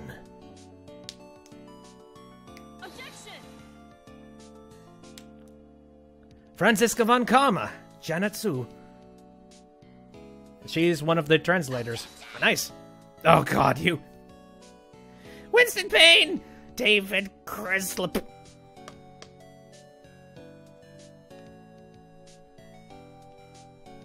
Oh hell no.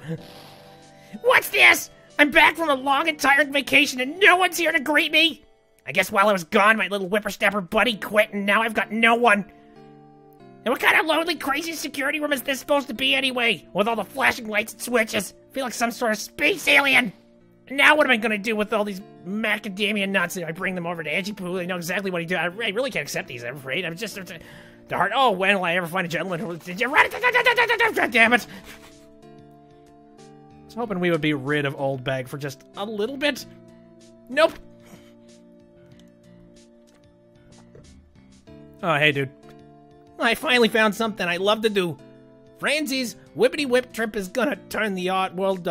I should have realized it sooner. Self-centered, lazy, antisocial. I'm an artist. Really good portrait artist. I'm not a loser after all. We'll see. In the next games, I'm sure that will change. Shinji Mikami. Yes, yes. Ah, and I'm sure he drew this. That's actually very well done.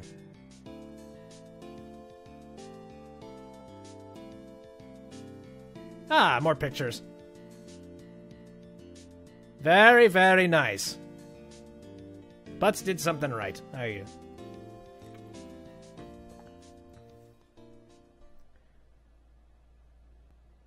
And Capcom. Oh, that is all three of the games. Okay, actually, I haven't really covered the Phoenix Wright original game yet. Well, I've already played it, but the reason I didn't... I mentioned this before. The only reason why I didn't cover that game to start out with is the fact that I had already previously played it. You know, and I wanted to go into this with like a blind run kind of thing. But I don't know. The longer that I've played this, I'm starting to debate on whether or not I shouldn't just stream the first one. Cuz I know it's out of order and it's, you know, it's loopy as all hell that I'd be jumping backwards. But at the exact same time, I mean, it would give us something to hold ourselves off until you know, Apollo Justice finally comes out for the 3DS, which is sometime in November. And we don't know. Like, that could be literally the end of November for all we know. So, I feel like I kind of want to dive right back into the original Phoenix Wright.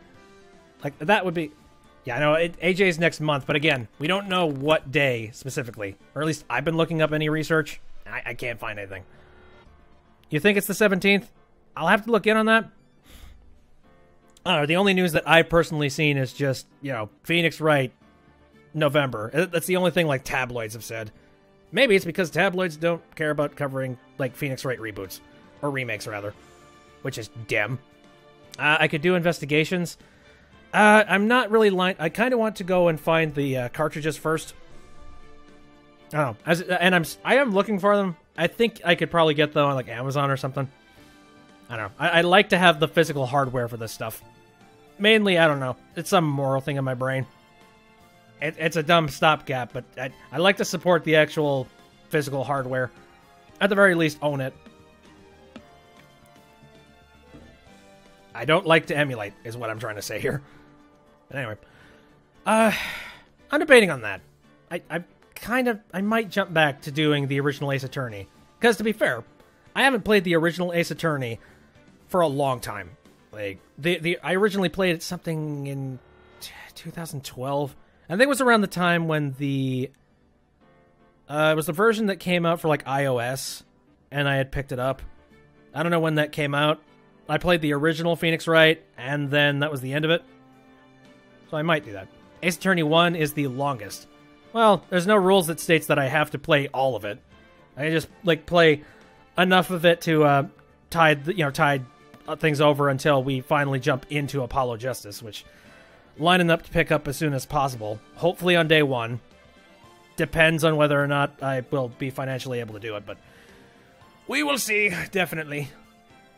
I don't know. I'm gonna stew on this. I'm gonna think about whether or not I want to go in and dive into the original Phoenix Wright, which, for derps and giggles, I did start off a game, but I literally only did the first mission, which was, the tutorial mission. Like, I hadn't gotten anywhere with it.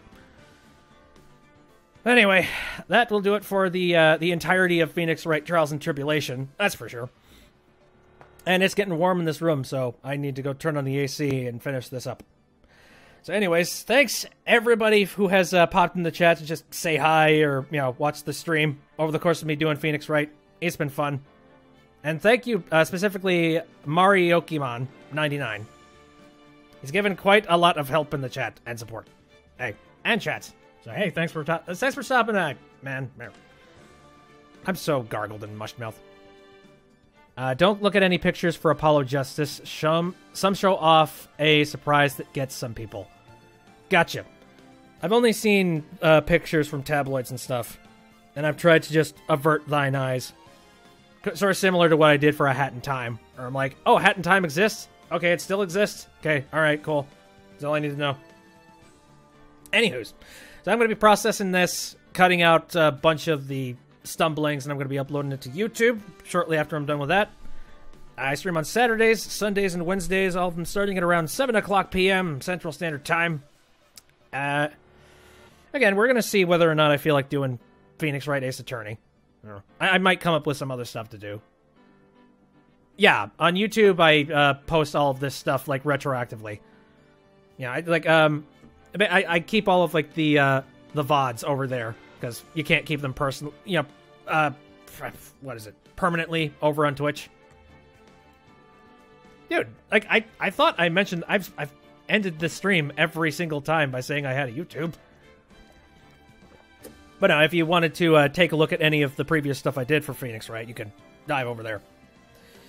What am I going to be doing for the next couple of days?